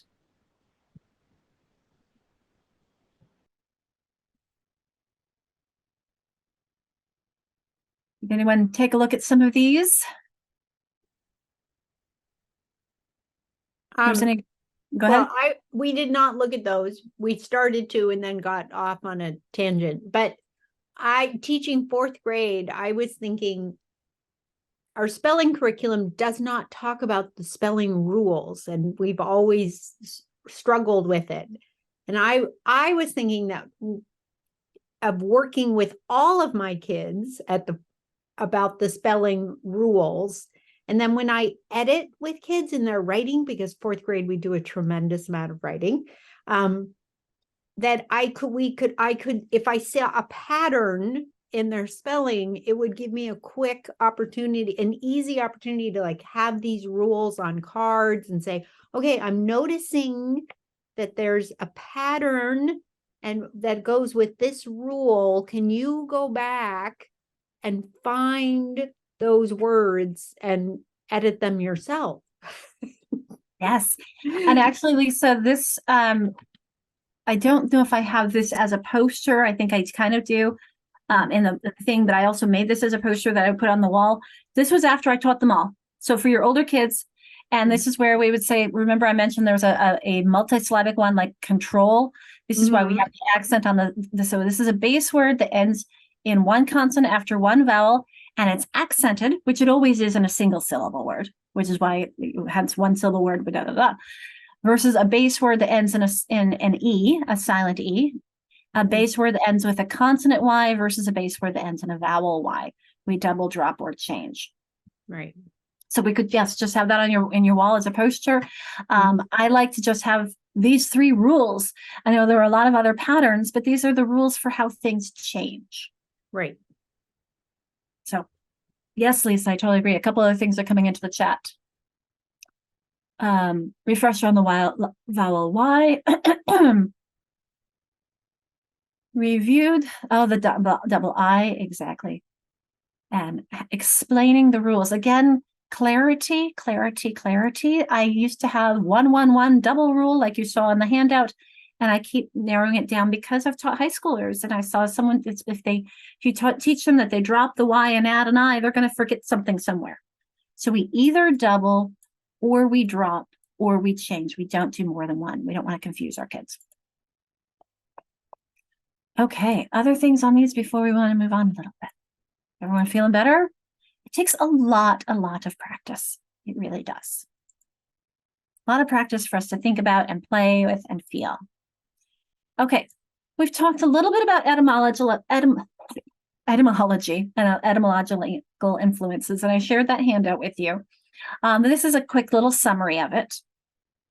If you look at some of the main language of origins, Anglo-Saxon, Old English, notice the syllable types that we have: most common, closed, open, that vowel consonant E, that split digraph, the R and the L controlled are vowel digraphs, are consonant LE.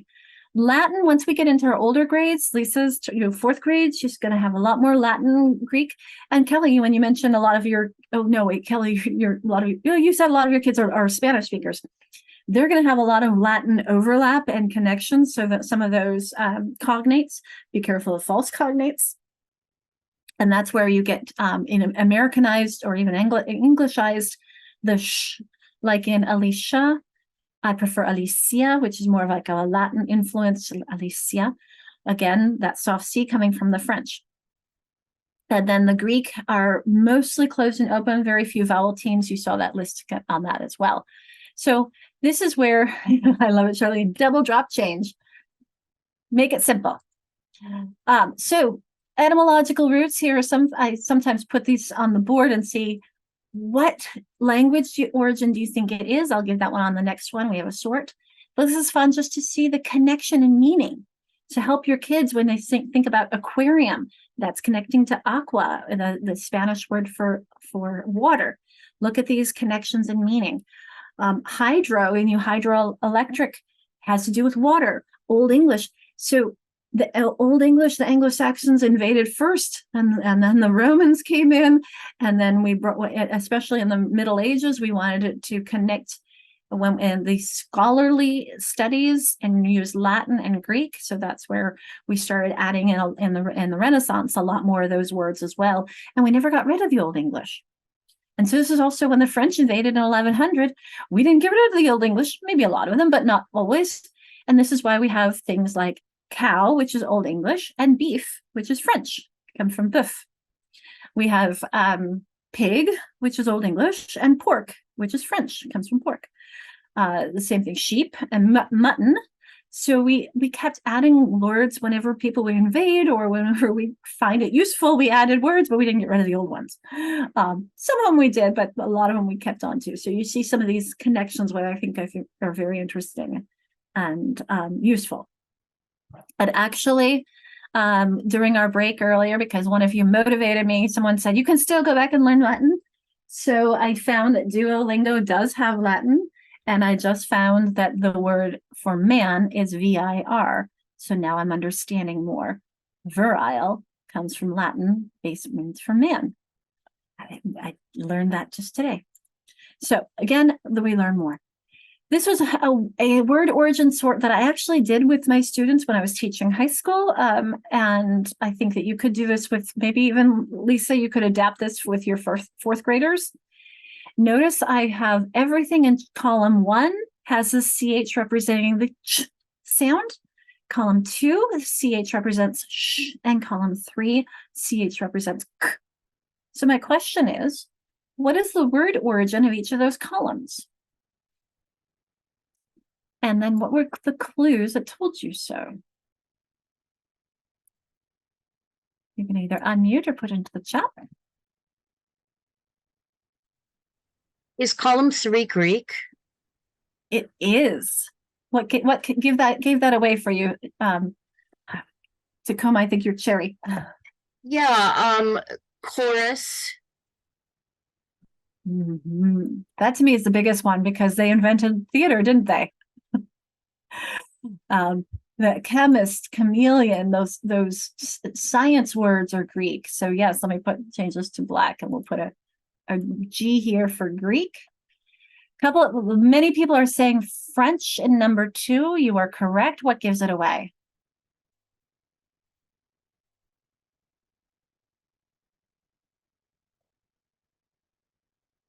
Chic, I like that. She. The soft sounds for sure. Quiche, he's got to give it away for me.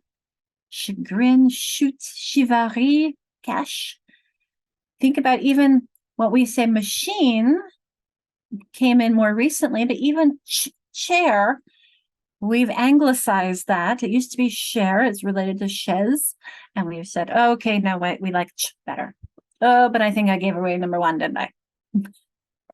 Number 1, those old Anglo-Saxon, or you might call them Old English, most common. So while this we now pronounce chair, it's originally French, but because it's been so long in our language, we'll call it Anglo-Saxon because that ch sound, chop, chin, lunch, branch. So a fun thing to do with your kids so you can see. And pronounce that for me. You said chaise long. What word are you talking about, Anne? Unmute. Yes. So chaise long, I looked it up to spell it because I needed to use it for something I was writing, and they spelled it Shezlong. I thought it might be Chez, but I was just curious, is it a French word? And I've actually never heard that word before. Use it in a sentence, will you please? Like a chaise long. He lay on the chaise long. It's like a Davenport in a way, but it's open. That is fascinating. That's got to be French. You said Shezlong. That's the way they spelled it on. That's the way they spelled it in the website dictionary, wiki, whatever it is. So yeah, this is fascinating. So chez is French for house, home. I have so it's not finding it in one look either spelling. It's chez. It's like the French for chair. Chaise. Oh, chaise. Okay.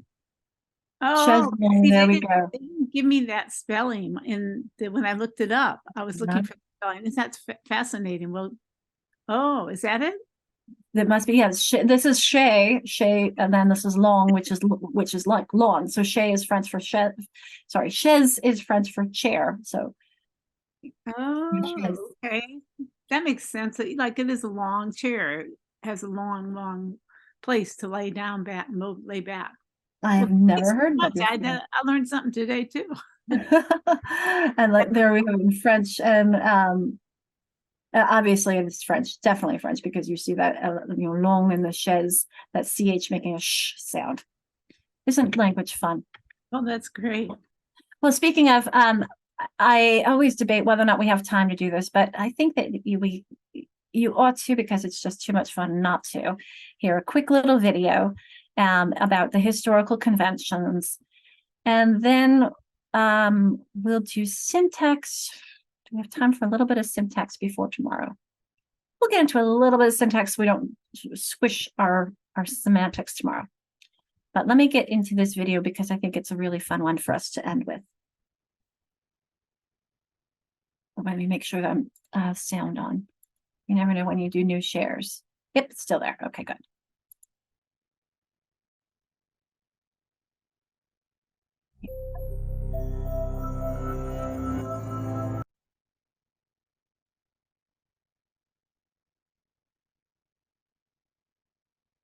Maybe have a thought?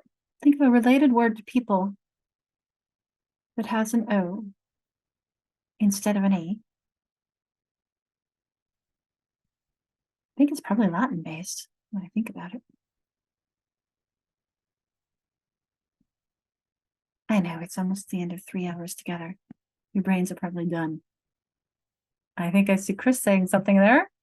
Population, Wendy's got it. Populous, populated, popular. Exactly. So without that O, I like she's like it would be people, P-E-E and people. That might be what it sounds like, but we know need that O in there for meaning. So connecting things in meaning as much as possible.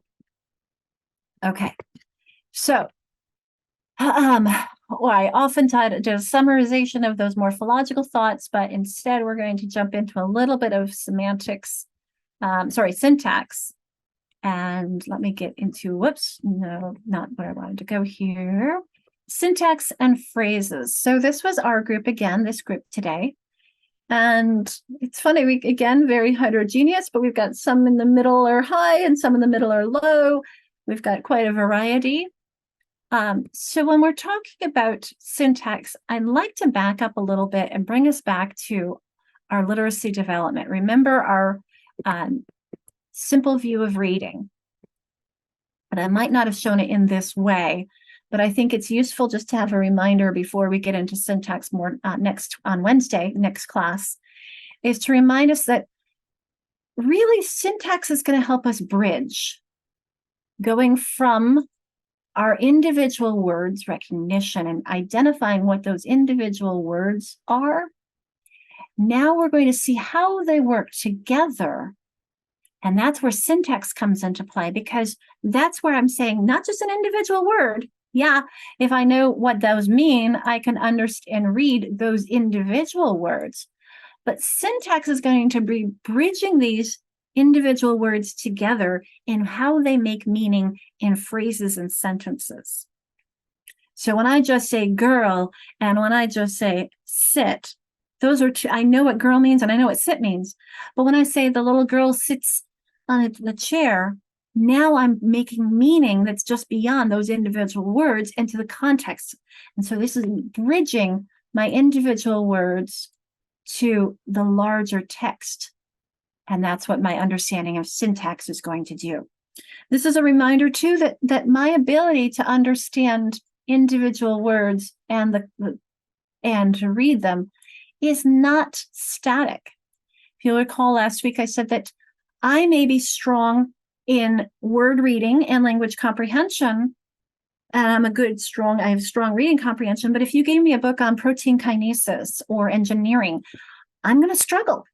Because while I could probably sound out most of those words, I might not know what they mean.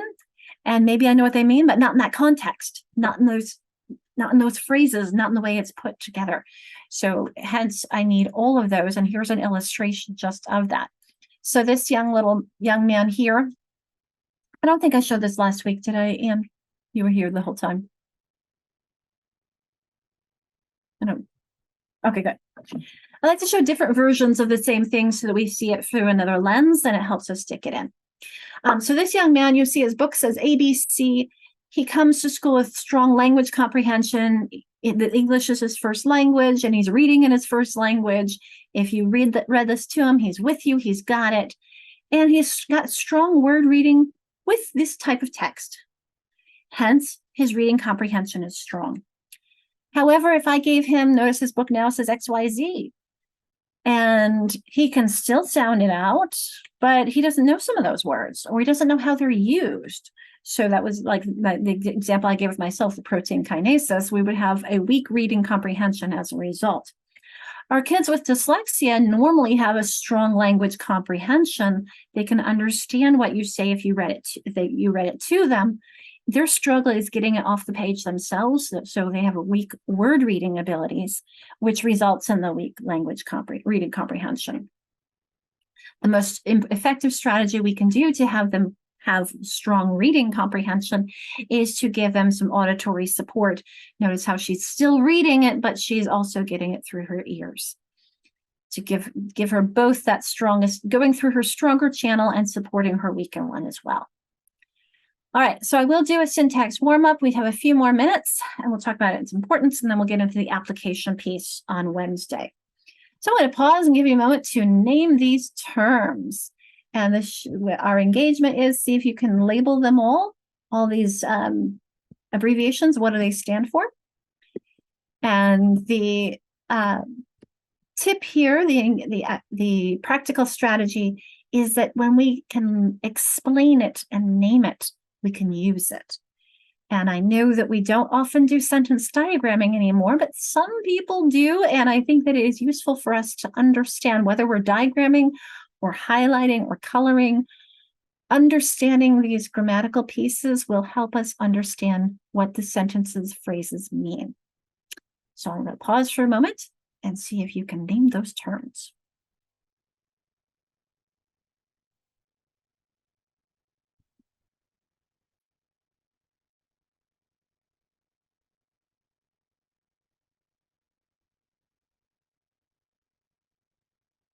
Nothing's coming in the chat box yet. Suffixes and prefixes were easier. I know you all know what the S stands for, right? At the top. The dog ate the bone is an example of let's see what's coming in. Sentence, yes. Diane's got, okay, verb phrase, yes. And noun phrase. Tina's saying we have a noun and a verb. So here's another noun phrase with a noun. Now the question, the D is the hard one. So that in this case, it's a noun phrase and a verb phrase, which is made up of one or more words before the noun. The verb phrase is the verb and everything that comes after it. You may know that D, it's a tricky one. I don't really use it with my kids, but it is useful for us to represent. We used to call it an article. It is an article, and articles are examples of what we call determiners. So a determiner would be an article or a pronoun if it's a directive pronoun like this or that. Excuse me. So yes, I would use A for article. I didn't find a good example using article, but articles are determiners. So are some certain pronouns like this and that or some. So a little bit challenging, starting your brains going on that. Let me clear all those off. And look at, when we're talking about syntax, a quote from Louisa Moats. May I have a volunteer to read this for us?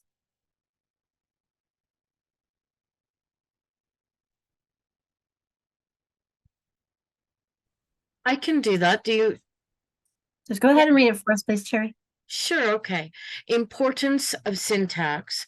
Overall proficiency with academic language, including the ability to interpret complex or literary syntax, becomes more and more highly correlated with reading comprehension beginning in the intermediate grades. Thank you, Sherry. I appreciate that. Give me a moment to get a lozenge. But notice what we're saying, it's going to become more and more important. That's not saying it isn't important in those younger grades. Those of you who teach K1, 2, 3, we're starting to develop my understanding of syntax and how words are working together. But as I get older, it becomes more complex and more important. So what do I mean when I'm talking about syntax? It's all about relationships. So relationships among words, phrases, clauses, and sentences. And notice I'm using the word among rather than with because it's usually more than just two. Could be so with and among. This is related to reading comprehension. And notice the questions that it answers. Where something is happening, when something's happening, how much, how. Those are all adverbial questions. Notice I have those in blue because I tend to use blue for my adverbs. The who or what. Your kernel sentence has to have a who or a what and what that who or what did. And originally when I used my color coding, my green and my red were random. until I thought about it. And actually there was a iPad app for my kids learning to make their letters. And it said, we follow the rules of the road. We start with green and end with red. I thought, just like my color coding for grammar. We start with, we have to have a who or what and something about that who or what. So girls sing, dogs bark, etc. We'll have some practice on those on Wednesday, but these are the two kernel pieces of the sentence, your who or what and what that who or what did. Go ahead, Sherry.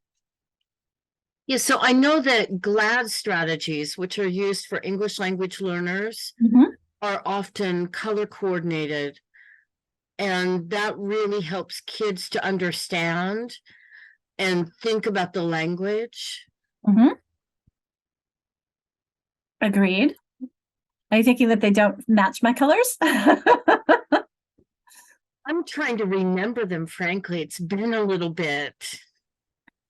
Yeah, I do. So on this next, I'll pull this up. I took this concept from Margie Gillis, but her colors were different from mine. And frankly, I don't care what colors people use for these, but I find it very useful to have the nouns and pronouns together as green, because like I said, you start with the rules of the road. You start with green and end with red. That here's your sentence is a noun and a verb. I'll take out that off as well. So for me, I think the colors are useful. Whatever you're using, as long as you're consistent. These were the colors that I used, and I had my posters on the wall, and I actually had the green and the red next to each other because we start with, a girls sing, cats meow. There we go. That's a basic sentence. So I had my greens, and then I had my pronouns before it. I had my adjectives before those, and then my adverbs and everything else. But also then my students became used to these colors. And as we were writing and we came up with a preposition, I'd say, okay, folks, what has to come after a purple? It has to be a green, remember? You might have lots of things before that green. So on maybe an adjective or an article, articles were the orange too, on the flat table, table is your noun, or to him, him is your pronoun. You have to have a green somewhere after a purple. So whatever colors you're using, when you get consistent, you can use that to help cue the kids and remind them. Purple has to be followed by green. Conjunctions, they combine things together. Interjections are just, hey. So we'll talk about all those, and I'll show you where a handout is on those as well. A couple things have put a snip of a GLAD chart in the chat. Interesting. It's got adjectives red, verbs is green. Whatever you're doing, as long as you're consistent. I love how we both have blue adverbs, though, and prepositions are purple, too. That's funny. So you've got the first three are a little bit different. Again, whatever you're using, as long as you're consistent. I like my red and green for a reason. And I think if you have a different reason to do what your different colors, as long as it works for your kids, and that's what's important, is so that it's going to clear your kids. And then the last thing I want to go back to with this one is the roles of the content and function words. Let's take a look at these and think of which ones are content. I mean, your nouns are content words, your verbs are content words, adjectives, adwords. These are all your content words. Your function words, these ones over here, huh? Helping verbs would be function words. Remember earlier we talked about those. Let me move this to black. These are definitely your function words. Harder to define. Have fun defining ouch or and or on. They're easily defined in relationship to others. And this is too, I will share a handout, because the most important things that these answer are questions. So I don't have the questions here, but I do have on the handout. So I'm going to go back to the Franken handout. Because as I said, they answer questions in our words. So go back to your ADA compliant handouts. And where's our Franken one? There it is, down toward the bottom.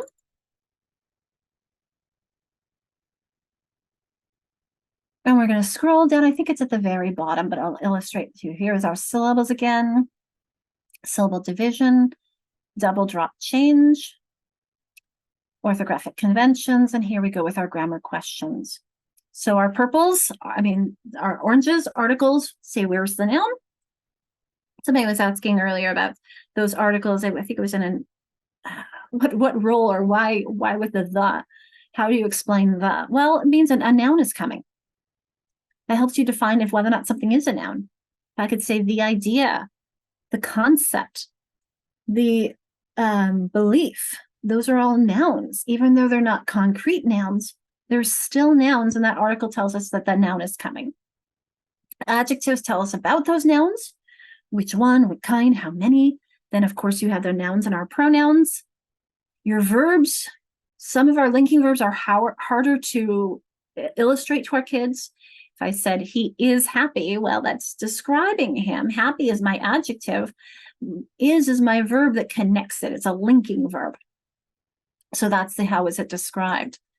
We have our adverbs of where, when, how much. These cues are the most important thing about teaching grammar, not necessarily the label, but the question that they answered. So because that's what connects to meaning, is helping our kids see that the whole point of using words is to create meaning and to convey meaning.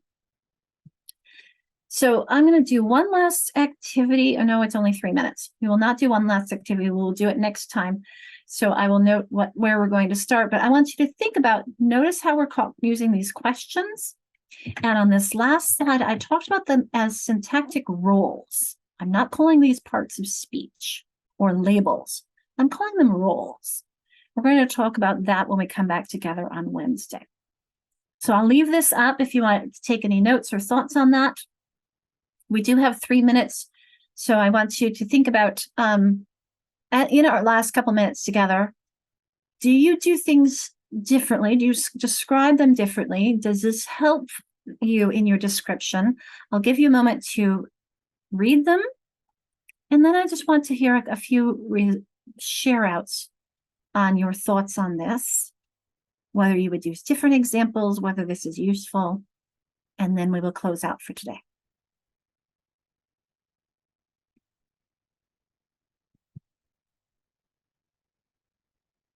With conjunctions, I always think about Schoolhouse Rocks. Me too. And if you're interested, I do have, I can illustrate the posters I used to make with these. The conjunction, because it's hard to read yellow on white, I used to make black on yellow instead. So I'll leave this up for you to look at while I go and show you what those posters look like. I'll go get it in the background.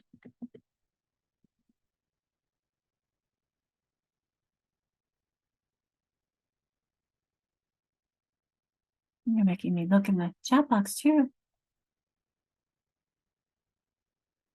Thank you, Kelly, as well. Appreciate that. I'll pull up the posters to show you the examples of what I would do with those. The noun and verb are earliest, yes, but I will tell you, I even worked with general education high school teachers who said, how do I get the kids to determine what a verb is? Gotta find the who or the what first, and then the verb is what they do. Here we go. Just get to syntax. Here we go. Syntax and fluency. Grammar posters. They're not always actions. That's what makes it difficult. Okay, I'm going to share posters and let you see what they look like. So you can see I have it white on yellow, but like I said, when I would print it, I would do it black on yellow. Sorry, yellow on white. So you can see how they would, where I have yellow articles down ahead, and let me open one of them up so you can see what it looks like. And if you're interested, I'd be happy to share this folder with you, but you'll please keep in mind that it has not been made ADA compliant. These are not meant for e-readers. These are meant to put a poster on your wall. So notice how I have, let me make it a little smaller for you. So you can see the whole thing. I have this on my wall. Noun, it is a person, place, thing, or idea. Here is an example, and it answers what question, who or what. So you can see that's what I did with all the rest of those posters as well. So if you're interested in adding, I can add these to your this folder just put your email in the chat box and I can add you on that as well. But we're at 12:30, so I don't want to keep you any longer because I want to respect your time and hope it's not as gray where you are, but enjoy the rest of your afternoon wherever you are. And I look forward to seeing you on Wednesday from 9 to 12:30 for one more, our last one. Thank you, everyone. I'll pause the recording here.